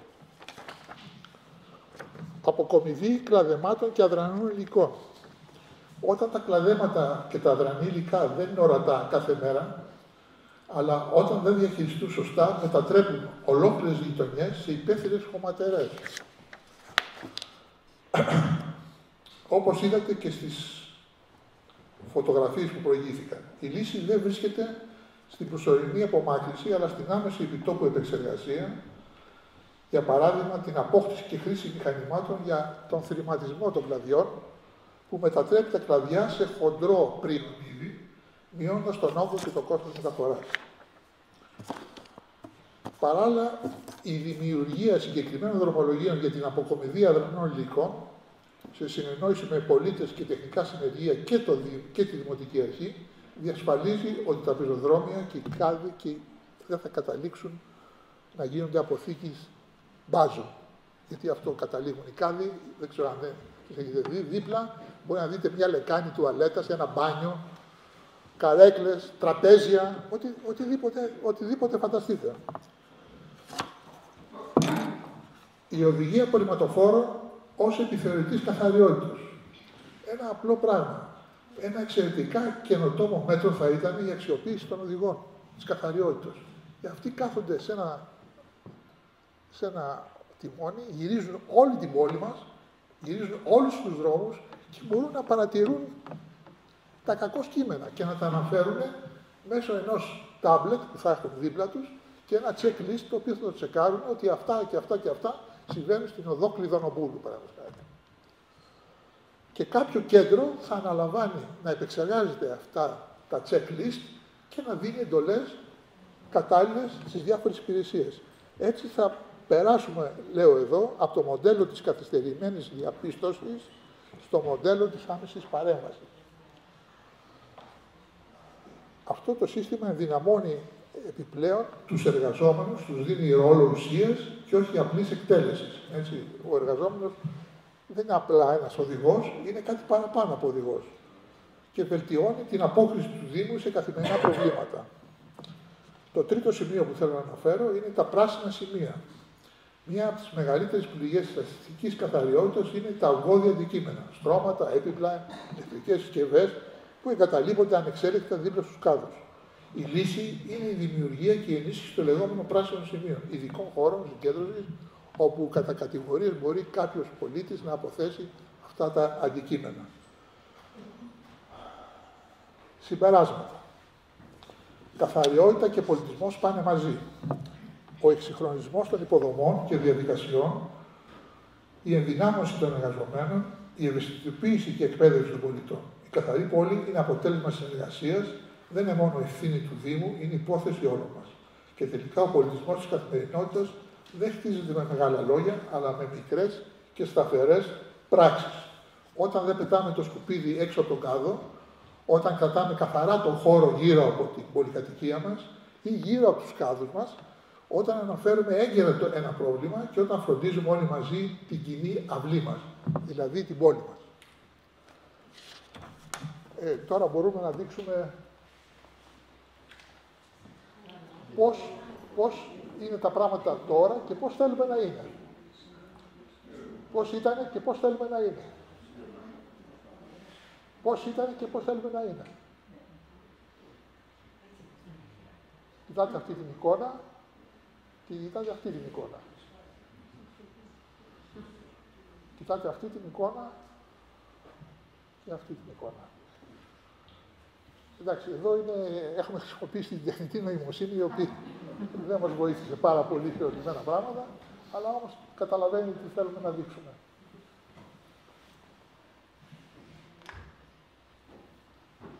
Η εικόνα μιλάει μόνη της. Και αυτή μιλάει περισσότερο. Και αυτή μιλάει περισσότερο. Σας ευχαριστώ πάρα πολύ, κύριε. Ευχαριστώ πολύ τον κύριο Γεωργιάδη. Για τον απόλυτο σεβασμό του χρονοδιαγράμματος, ο κύριος Κονταντάκης, πολιτισμός της καθημερινότητας και ελληνικό πανεπιστήμιο. Έχετε το λόγο. Τον έχω, αλλά πρέπει να τον βρω πρώτα.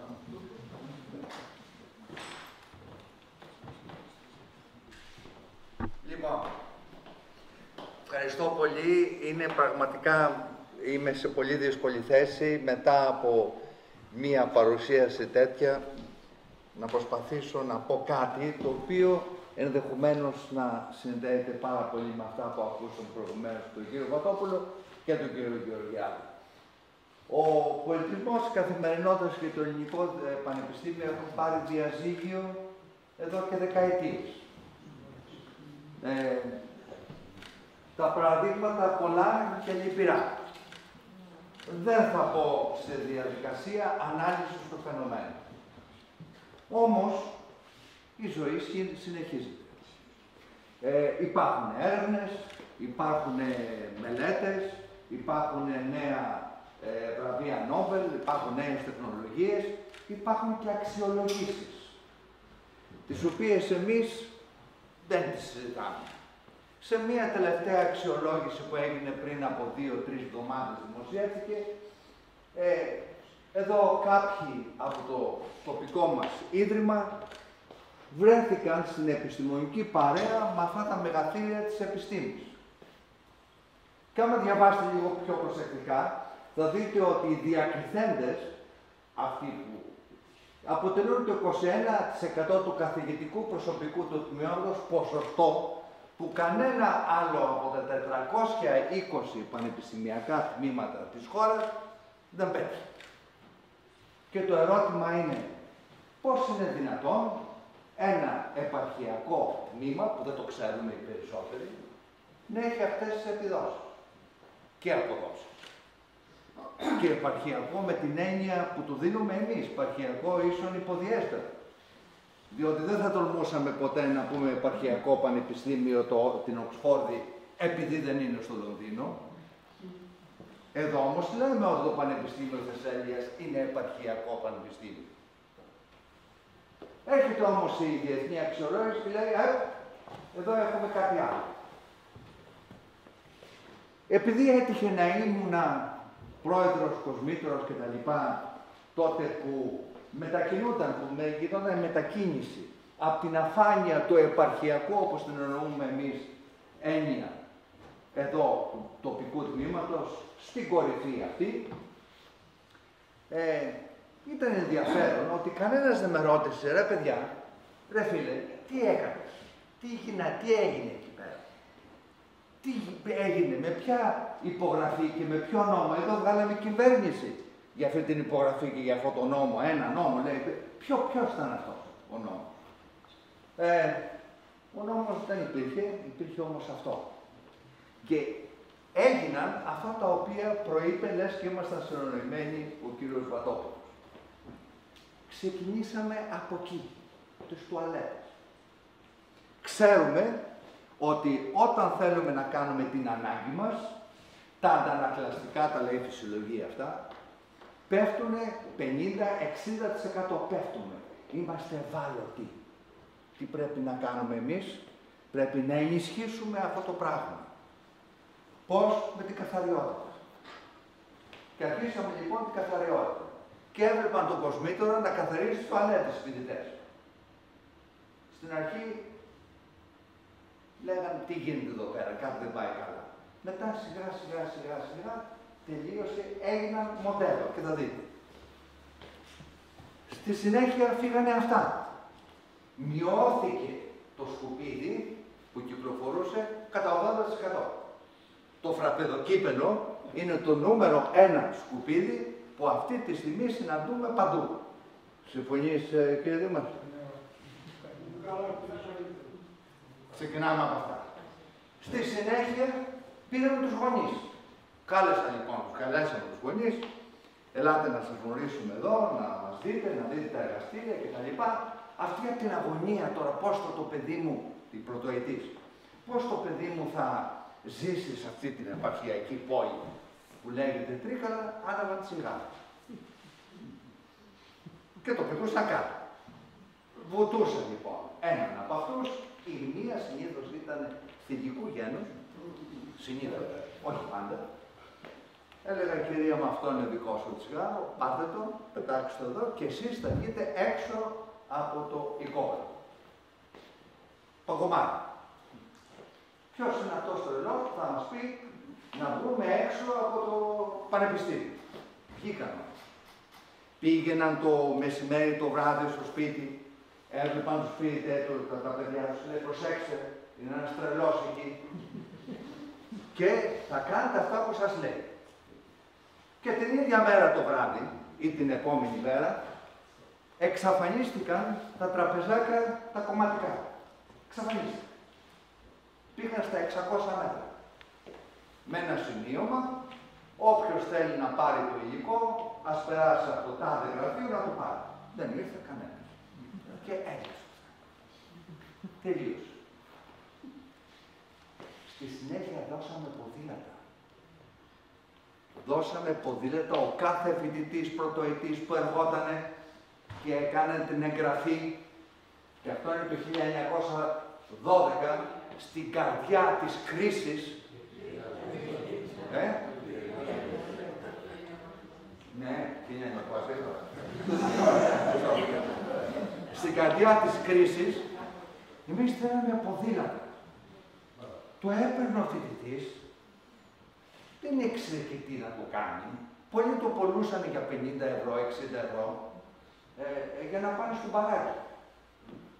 Όταν όμως διαπίστωσαν ότι λεωφορείο δεν υπάρχει, διότι το είχα κάνει εκεί, τότε πήγαν και το ξαναγοράσαν το ποδήλατο, πληρώνοντας φυσικά περισσότερα χρήματα. Ήμασταν όμως μαζί. Δηλαδή το προσωπικό, πολλά μέλη από το προσωπικό χρησιμοποιούσαν ποδήλατα και αισθανόταν οι φοιτητές ότι είναι στην ίδια ομάδα. Εν συνεχεία φυτέψαμε λουλούδι, φυτέψαμε δέντρο. Και από αυτό που ήταν όταν πρωτοπήγαμε, έγινε αυτό.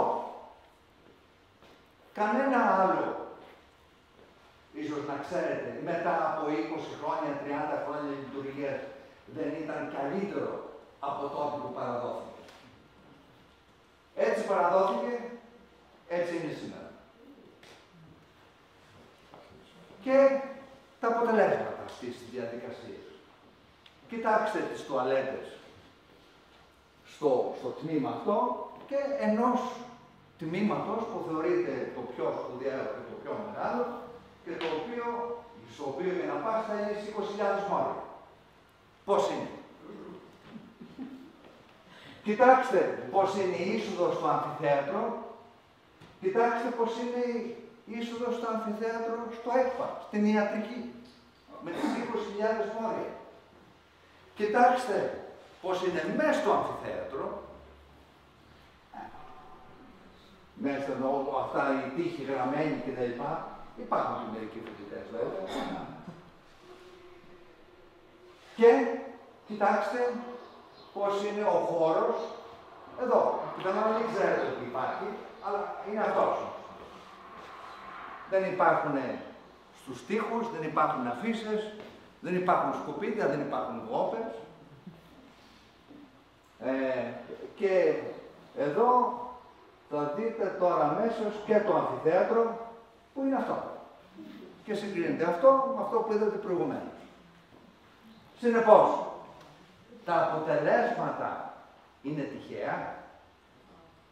Δεν υπήρξαν διαδικασίες πολιτισμού της καθημερινότητας τα οποία οδήγησαν προς τα εκεί. Ναι. Η απάντηση και εδώ είναι ναι. Αυτό το οποίο δεν γίνεται. Και τέλος, ποια είναι η λέξη κλειδί? Όρια. Βάλτε όρια. Χωρίς όρια δεν γίνεται τίποτα. Τελείωσα για να σας πω ότι αφιερώνω αυτό σε έναν μεγάλο φιλέλληνα, το Professor Ken Wardle, ο οποίος ήταν φιλέλληνας, γνώστης του ελληνικού πολιτισμού και του πολιτισμού της καθημερινότητας. Ευχαριστώ πολύ. Ευχαριστούμε τον κύριο Κουκοντάκη. Πραγματικά έβαλε όρια στον χρόνο. Ο λόγος σε εσάς. Παρακαλώ τους ομιλητές να πάρουν τις θέσεις τους για να απαντήσουν στα ερωτήματα. Υπάρχει φορητό μικρόφωνο? Υπάρχει.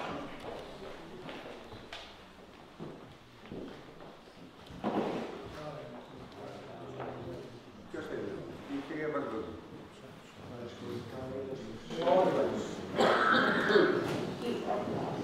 Θα πρέπει να απευθύνω πρώτα στα αφενό κρατήρια στη λέσχη προβληματισμού που σήμερα διαδραματεύτηκε ένα σπουδαίο θέμα, ο πολιτισμός της καθημερινότητας.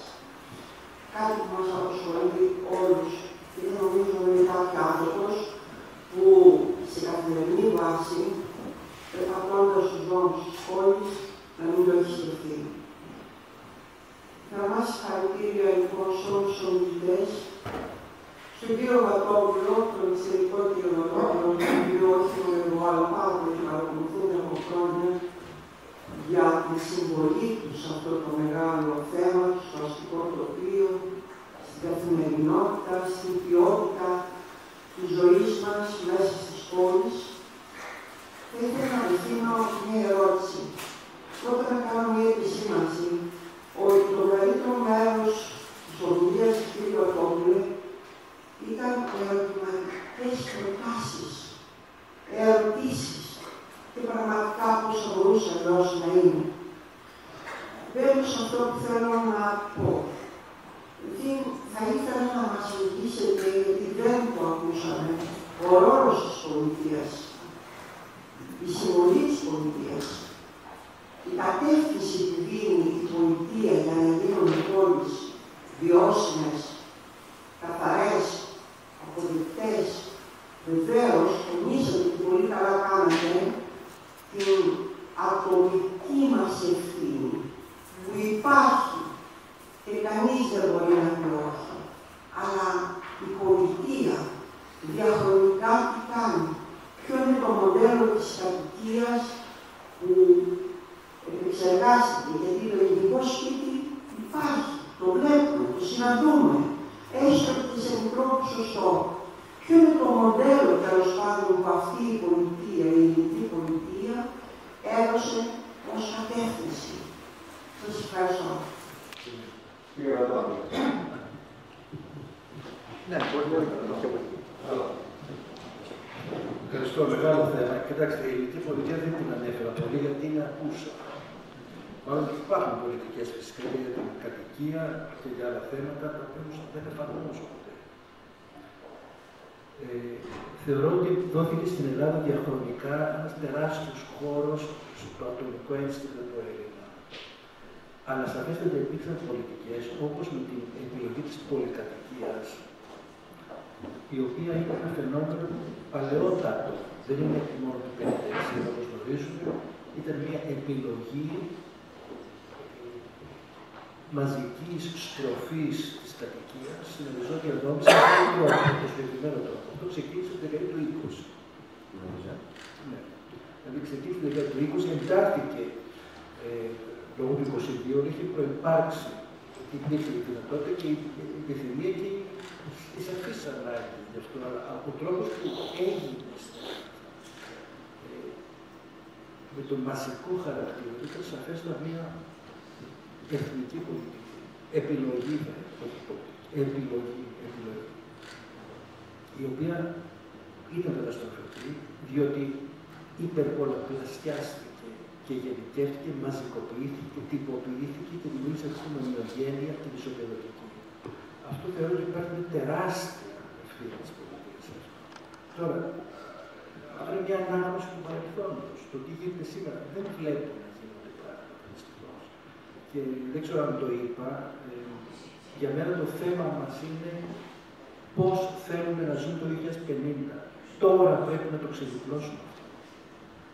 Βλέπω μια τεράστια δράνεια, σε όλα τα επίπεδα, σε ό,τι αφορά την ποιότητα της καθημερινότητας, αυτά που είπε ο κ. Κουτετάκη από τα πανεπιστήμια.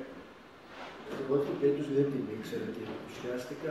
Είναι πλήρως απογοητευτικό αυτό που συμβαίνει στο Ελληνικό Πανεπιστήμιο τόσες δεκαετίες. Δεν είναι δυνατόν να είμαστε στον ουρανό. Εγώ τρέμομαι, δηλαδή δεν νιώθω ότι έχω στο σεβασμό όταν ξέρω ότι η πατρίδα μας, αυτή η χώρα, δεν μπορεί να διασφαλίσει στοιχειοδός κάποια πράγματα τα οποία έχουν λυθεί σε όλες τις χώρες του κόσμου.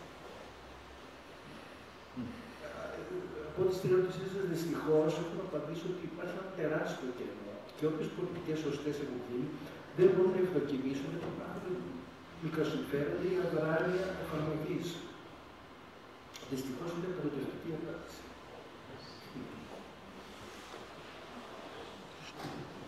Ο Απόστολος Σολυμάς. Έχεις φωνή, είσαι τώρα. Πρώτον, συγχαίρω για την εκδήλωση και δικαιώνεται τον τίτλο «Σχέση προβληματισμού». Πρέπει να προβληματιστούμε όλοι. Εγώ θα καταθέσω μερικές εικόνες δικές μου και σημερινές.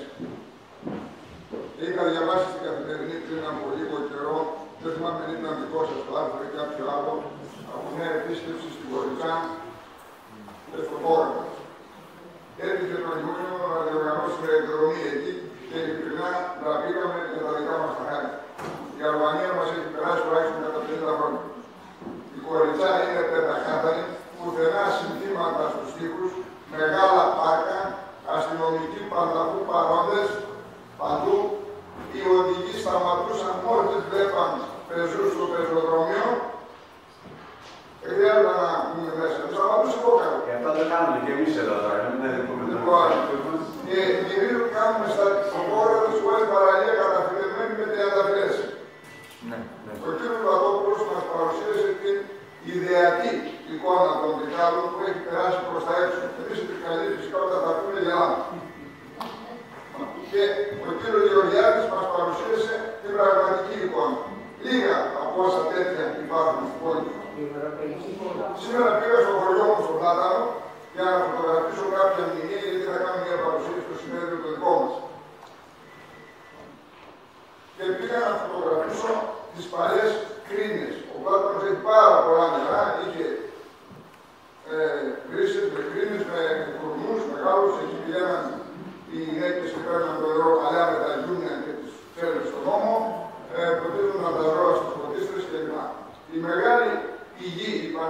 που είναι και η εκκλησία δίπλα, εκεί γίνεται και το πανηγύρι, και από εκεί έγινε ο πρώτος αγωγός και φέρνει και υδροτήθηκε το νερό, βγήκε νερό στα σπίτια στην αρχή στις Αντές.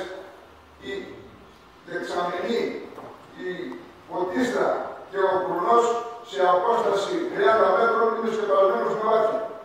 Δεν φαίνεται πουθενά. Πρέπει να φωτογραφίσω, δεν μπορούσα να πάρω φωτογραφία. Άλλη μια χρήση που έπαιρνε νερό μια άλλη γειτονιά. Έχει σκεπαστεί από τα μάτια. Δεν υπάρχει τίποτα. Και μακάρι να το λέω αυτό και να απάντηση να το δώσετε εσείς, θα βγαίνει από όσα είπατε εσείς, από όσα γνωρίζουν οι συμπολίτες μας, που περπατούν σε όλη την πόλη και βλέπω και θυμούν. Ευχαριστώ. Σε λίγο τότε, αν δεν αλλάξουν τα πράγματα, δεν υπάρχουν και κάτι εκεί.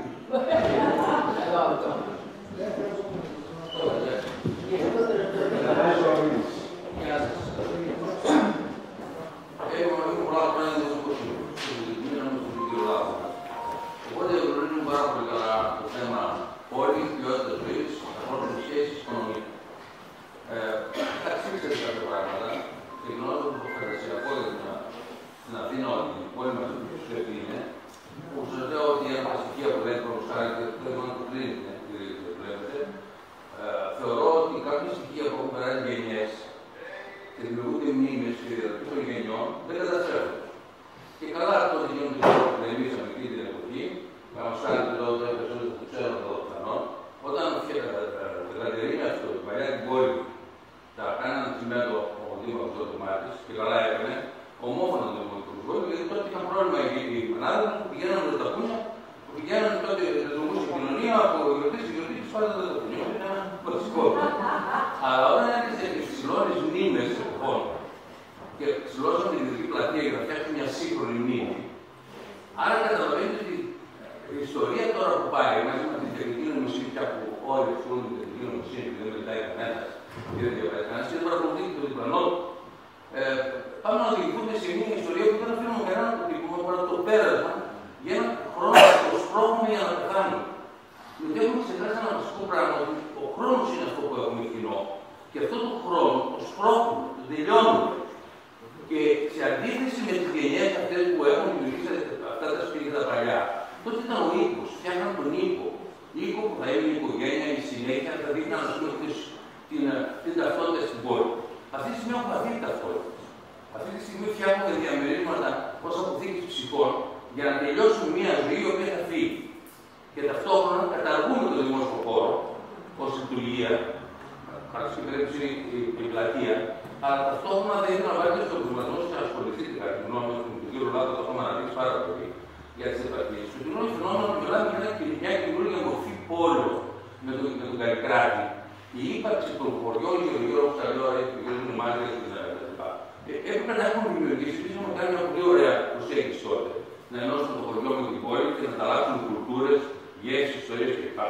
Σε μια ενότητα που ταυτόχρονα από πίσω όμως πάντα τι έχουν όλα αυτά, είναι η οικονομία.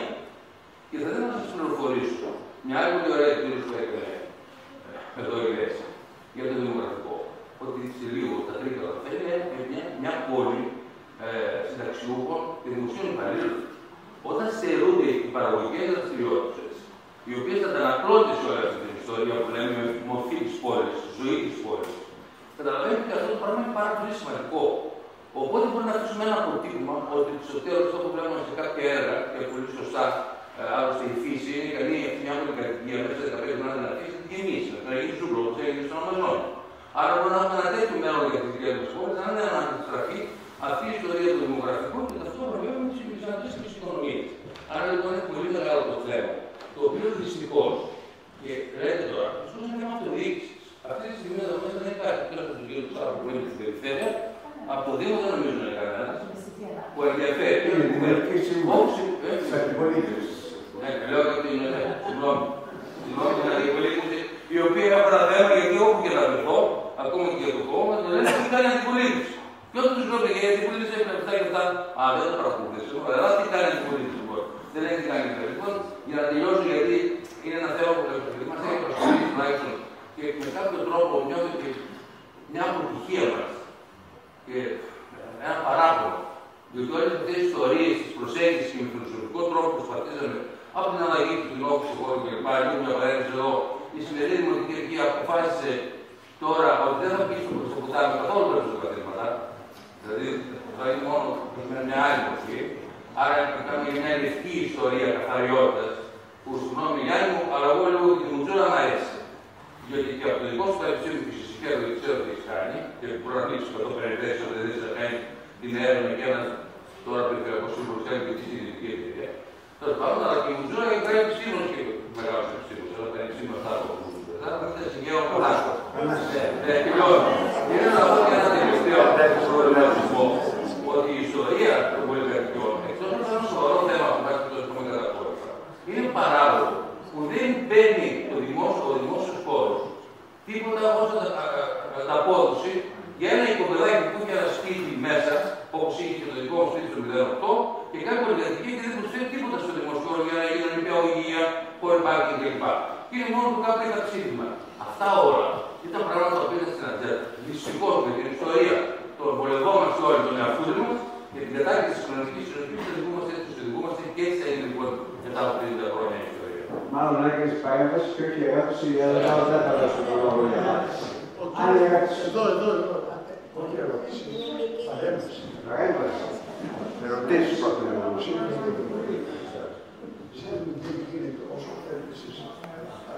Πρέπει όμως να σεβαστούμε τη διαδικασία.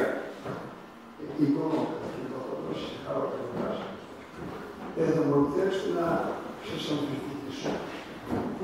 Πιστεύω ότι πρέπει να υπάρχει πάντα ένας αντίλογος εκδικητής του πιστεύω. Αλλά θα μου επιτρέψετε να σας πω πρώτα μια ιστορία. Το 1980 περίπου η Ισραηλινή κυβέρνηση κάλεσε έναν ψυχίατρο από το Πανεπιστήμιο να διερευνήσει γιατί οι πιλότοι της πολεμικής αεροπορίας κατεξοχήν έξυπνοι άνθρωποι και προσεκτικοί σκοτώνονταν από βλακίες. Αυτός ψυχίατρος κάνει έρευνα και διαπίστωσε ότι οι άνθρωποι δεν σκέπτονται. Το 98% της ζωής μας, οι ενέργειές μας είναι από αλγορίθμους εγκεφαλικούς. Ζούμε μέσα σε ρουτίνες και το 2% πάλι και αυτό δεν είναι προϊόν ελεύθερης βούλησης, αλλά όλα προχωρούν, η ιστορία και η κοινωνία, όλα προχωρούν αιτιακά. Ο Χέγκελ και ο Μάρξ είχαν δίκιο. Μάλλον ο Χέγκελ περισσότερο από τον Μάρξ. Να σας πω ένα παράδειγμα. Εκεί που μένω, απέναντι μένει ένας γιατρός. Είναι ένα σπίτι από 4 ορόφους. Στο 3ο όροφο είναι η κουζίνα. Λοιπόν, από τη βεράντα προσπαθούσε να πετύχει απέναντι να ρίξει τα σκουπίδια από το 3ο όροφο απέναντι. Για ποια σωστή και ελεύθερη επιλογή μιλάμε. Αυτός ο άνθρωπος σκεφτόταν, αν πει όσα είπατε, δεν μπορούν να εξηγηθούν παρά μόνο αν οι άνθρωποι δεν σκέφτονται. Τότε εμείς είμαστε σε αυτή την κατάσταση, είναι γιατί είναι οι περιστάσεις που μας ανάμεσα. Το Λονδίνο πριν καεί ήταν μια απέραντη παραγκούπολη. Με το θρίαμβο του καπιταλισμού μαζεύτηκαν, αν διαβάσετε τον Πολάνη, μαζεύτηκαν όλοι οι χωρικοί στις πόλεις, στα εργοστάσια, για καλύτερες συνθήκες. Κάηκε και έγινε το Λονδίνο που υπάρχει. Στο Παρίσι, ο Οσμάν μπόρεσε και έριξε τον Ναπολέον τον Τρίτο, γκρέμισε όλο το Παρίσι και έφτιαξε αυτό που είναι τώρα. Στις κομμουνιστικές χώρες είχαν το πλεονέκτημα να μπορούν, δεν είχαν σπίτια καλά, να έχουν να προσέξουν πάρα πολύ τους δημόσιους χώρους. Εμείς είχαμε ένα κακέκτατο φιλελευθερισμό που μας οδήγησε αυτή τη χώρα, σε αυτό που είμαστε. Δεν μπορούσαμε να κάνουμε δικαιολογήστε μας, αλλά δεν μπορούσε να γίνει αλλιώς. Ούτε η πολιτεία αυτή. Τι είναι η πολιτεία? Δηλαδή, αν εγώ γίνω πρωθυπουργός, δεν γίνω άλλος άνθρωπος, αυτοί που είναι, γίνονται πολιτικοί που είναι οι ίδιοι. Ευχαριστώ πολύ. Λοιπόν, κάθε απάντηση. Απλώς και λίγο να σας πω ότι σήμερα μια καθηγήτρια πολιτικών επιστημών στην Αυστραλία, ο ανορθολογισμός και η ανορθολογική συμπεριφορά συναντάται στο 1/3 των ανθρώπων. Δεν είναι σπάνιο φαινόμενο.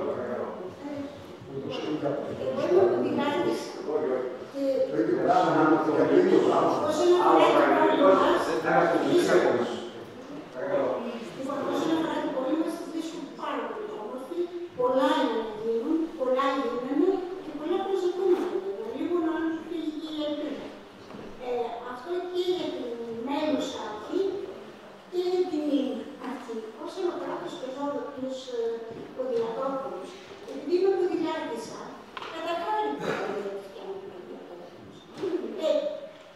εγώ θεωρώ ότι κινδυνεύω κάθε μέρα με το πρόβλημα. Παρκαρισμένα αυτοκίνητα, οι οδηγοί σε βρίζουν, σταματάνε με το αλάρμ για να ψωνίσουν, για να δουν οτιδήποτε λόγο. Και αν τους πεις γιατί βγάζει το πέρα, να μην ροεί σε κίνδυνο, να βγω στον δρόμο, σε βρίζουν. Κάτι πρέπει να γίνει. Ας βρουν με μεγαλύτερη πυκνότητα τα κολονάκια. Κάτι ας δίνουν. Να πω κάτι εδώ. Αλάρμ, είπα τη λέξη αλάρμ. Ξέρετε τι σημαίνει αυτό? Είναι ξένη λέξη. Τι σημαίνει? Ορίστε. Όχι το αλάρμ που είπατε το αλάρμ. Το συναγερμό. Το συναγερμό. Τι σημαίνει αυτό?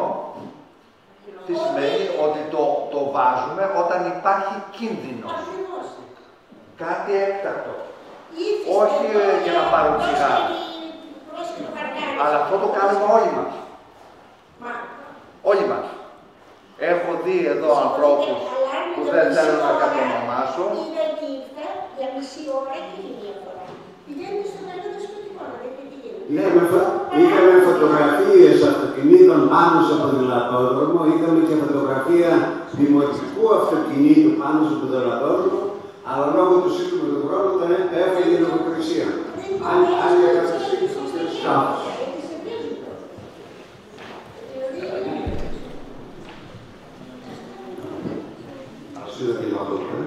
Στον επιλογό σας αναφέρατε ότι τρία χαρακτηριστικά που πρέπει να έχει η πόλη του αύριο είναι η ταυτότητα, η επιστροφή στη φύση και το περπάτημα. Καλώς ή κακώς όμως στην όχθη στην πόλη συνδυάζουν δύο πράγματα. Την ελευθερία στον πεζό και μια οικονομική δραστηριότητα που μπορεί να έχει ενδιάμεσα χαρακτηριστικά. Από το να ξεφορτώσει κάποιο στην πραγμάτια του, από το να εκτέσει τα προϊόντα του, από το να βγάλει ενδεχομένως και ένα τραπεζάκι να πει κάποιο ένα καφέ ή να φάει ένα γλυκό. Ποια είναι η άποψή σα για το συνδυασμό του κοινόχρηστου του χώρου όσον αφορά την οικονομική δραστηριότητα και την παράδοσή του στους πεζούς? Και ένα δεύτερο σκέλος, το πράσινο, όπως είπατε για τη φύση, είτε τα δέντρα είτε το νερό, έχει σχέση να κάνει με ποιες μελέτες κατατίθενται για να χρηματοδοτηθούν. Οι αστικές αναβάσεις, για παράδειγμα, ο ποδηλατόδρομος εδώ στο ποτάμι και η Κεντρική Πλατεία, μια πρόσφατη πλατεία που παρεδόθηκε στην Πύλη, που είναι μια κομμόπολη λίγο μακρά πατρικά. Έχουν χαρακτηριστικά αρκετή συμμετόσχεση, πολύ λιγότερη σκιά σε σχέση με την προηγούμενη, που έκανε πάρα πολύ τέτοια. Υγρό στοιχείο που έχει τεχνικά χαρακτηριστικά, όχι φυσικό υγρό στοιχείο. Και όλο αυτό δένεται με μια λογική αρχιτεκτονική μοντέλο. Το σύγχρονο. Δεν μπαίνει μία πινελιά και δεν γίνονται μελέτες πλέον που να χρηματοδοτούνται, που να έχουν πλαφόν στο κομμάτι του πρασίνου και του υγρού στοιχείου. Μπορεί ο καθένας να συνδυάσει μια πλατεία που να είναι ένα κρανίο τόπος και να υπηρετεί προς χρηματοδότηση. Γιατί καλώς ή κακώς καταδίδεται η μελέτη από τους Δήμους και μέσα στις περιφερειακές διαχειριστικές αρχές χρηματοδοτούνται όλα αυτά τα έργα. Κατά την άποψή σας. Ναι, για την πλατεία, την είδα μόλις χθες πρώτη φορά ολοκληρωμένη. Δεν είχε τύχει να έρθω όσο όταν υπάρχει αυτό που έχει παραδοθεί τέλος πάντων. Εμένα με ενοχλεί, το ανέφερα για την πλατεία γενικότερα, η κάλυψη του εδάφου σε τόσο μεγάλο ποσοστό. Το είπατε. Αυτό νομίζω ότι είναι υπερβολικό. Θα μπορούσε να περιοριστεί σίγουρα με μια άλλου τύπου αρχιτεκτονική μελέτη. Δεν ξέρω ποιος υπογράφει τη μελέτη αυτή, αλλά υπάρχουν νομίζω πάρα πολύ μεγάλη και σύγχρονη παραγωγή σκέψη πάνω στην αρχιτεκτονική τοπίου και πώς εντάσσεται αυτό σε ένα αστικό σύνολο.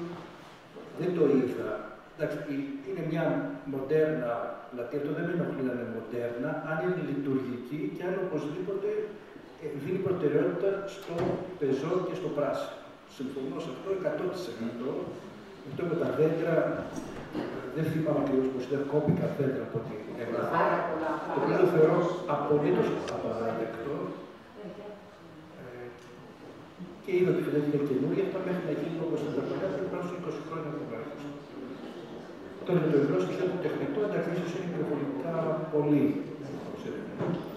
Σίγουρα δεν θα ήταν κάτι το οποίο εγώ προσωπικά θα έλεγα ότι είναι κάτι που βοηθάει πολύ για να τόσο λίγο. Και για τους πεζοδρόμους είναι η οικονομική δραστηριότητα. Για τη διαχείριση του κοινόφωνου του χώρου και την οικονομική. Κοιτάξτε, εγώ θα πω τη λέξη που ο κ. Κουδεντάκης, πορεία και κανόνες, νομίζω ότι μπορεί να συνεπάρχουν θαυμάσια. Θεωρώ ότι ένας πεζόδρομος βοηθά τα μαγαζιά, έχει αποδειχθεί. Στα πρώτα χρόνια του πεζοδρόμου στην Ελλάδα έχει τρομερή αντίδραση, αλλά νομίζω ότι όλοι έχουν καταλάβει ότι μια σωστή οργάνωση δικτύου πεζοδρόμων βοηθάει την εμπορική κίνηση και τα πεζοκαθίσματα μπορούν να βρουν το χώρο τους αυστηρά με το έλεγχο. Αυτό πιστεύω. Παρακαλώ. Λίγο πιο δυνατά. Για την ομιλία που μας θυμήσατε. Είστε το ίδιο γλαφυρός και λυρικός όπως και το τελευταίο έμφυτο για την Αθήνα, καταπληκτικά. Θα ήθελα, έχω έναν προβληματισμό. Γιατί συμβαίνει στην Ελλάδα που όλοι είμαστε κατά του τσιμέντου να γίνονται οτιδήποτε, να γίνονται έργα με τόνους τσιμέντο, με επισφράγισμα το ελληνικό, που τσιμεντόξανε τα πάντα μέχρι τη θάλασσα, πλατείες, παντού τσιμέντο, παντού μάρμαρο, παντού διάφορα υλικά. Τη στιγμή που σε όλο τον κόσμο βγάζουν το τσιμέντο, παντού σε όλο τον κόσμο κρατάνε τα παλιά και τα φτιάχνουν με τρελά κονδύλια. Δηλαδή, βλέπεις πόλεις, πρόσφατα επισκεφτήκαμε τη Ρήγα και μελετήσαμε τα κτίρια μπαρόκ, τα οποία είναι πάνω από 1000 κομμάτια μέσα στην πόλη, ολόκληρα οικοδομικά τετράγωνα, τα οποία έχουν συντηρηθεί από την ΕΟΚ. Πόλεις οι οποίες ζούσαν κάτω από κομμουνιστικό καθεστώς που ελευθερωθήκαν πριν 30 χρόνια, έχουν απίστευτο πράσινο, απίστευτη ρημοτομία. Σε περιοχές, βέβαια δεν συζητάμε όπως είναι η Μποχάρα, η Σαμαρκάνδη, το Ουσβεκιστάν, σε περιοχές, το Τατζικιστάν, η καθαριότητα είναι σε σημείο που δεν μπορούμε εμείς να το διανοηθούμε τι σημαίνει καθαρό. Γιατί στην Ελλάδα δημιουργούμε την εντύπωση ότι κάνουμε πρόοδο μόνο όταν τσιμεντώνουμε. Συγγνώμη για την απλή αυτή έκφραση, αλλά μόνο το τσιμέντομα εδώ είναι η πρόοδος. Σε όλα αυτά που αναφερθήκατε υπήρχαν όρια όμως. Ναι, αλλά περισσότερο όριο από το ελληνικό. Δεν παράγεται σκέψη στην Ελλάδα για τις πόλεις. Υπάρχει αυτοί που παράγουν τη σκέψη, κυρίως απομονωμένοι και δεν συμμετέχουν στην παραγωγή, στο σχεδιασμό των πόλεων. Θεωρώ ότι είμαστε, όπως το είπα και πριν, δυστυχώς ουραγοί και μεμονωμένα μόνο και σε κατά περίπτωση αντιλαμβανόμαστε ότι πρέπει να υιοθετήσουμε ένα διαφορετικό υπόδειγμα. Εγώ συμφωνώ μαζί σας, δεν έχω απάντηση. Το γιατί θεωρείται πρόοδο στο να τσιμεντώνονται τα πάντα, θεωρώ ότι είναι μια υστέρηση πολιτισμική.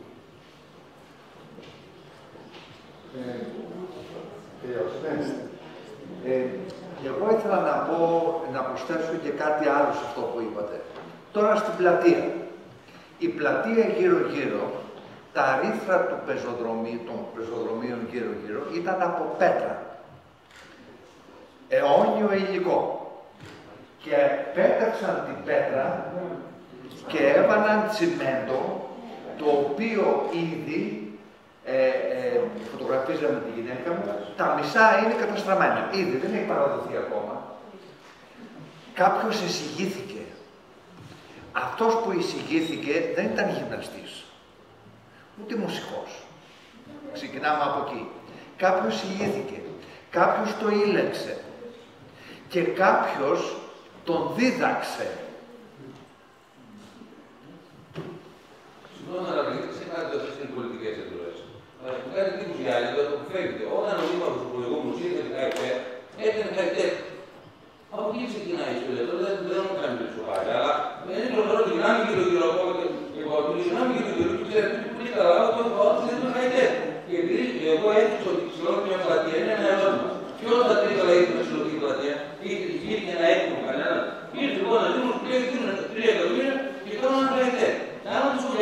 διαμαρτυρηθήκαμε. Μα αυτό λέω εγώ τώρα, το πω και δεν λέει το βράδυ. Διαμαρτυρηθήκαμε. Λες και είναι φουμώνας αυτά τα πράγματα. Διαμαρτυρηθήκαμε, τα καταψηφίσαμε, αλλά ισχύει και η αρχή της πλειοψηφίας, αγαπητέ Τελειάνη. Δημοκρατία. Δημοκρατία έχουμε. Παρακαλώ. Λοιπόν, κλείνουμε την απόψινή μας συνάντηση. Ευχαριστώ πάρα πολύ για την παρουσία σας. Ευχαριστώ και τους ομιλητές. Λοιπόν, κύριε Ματόπουλε.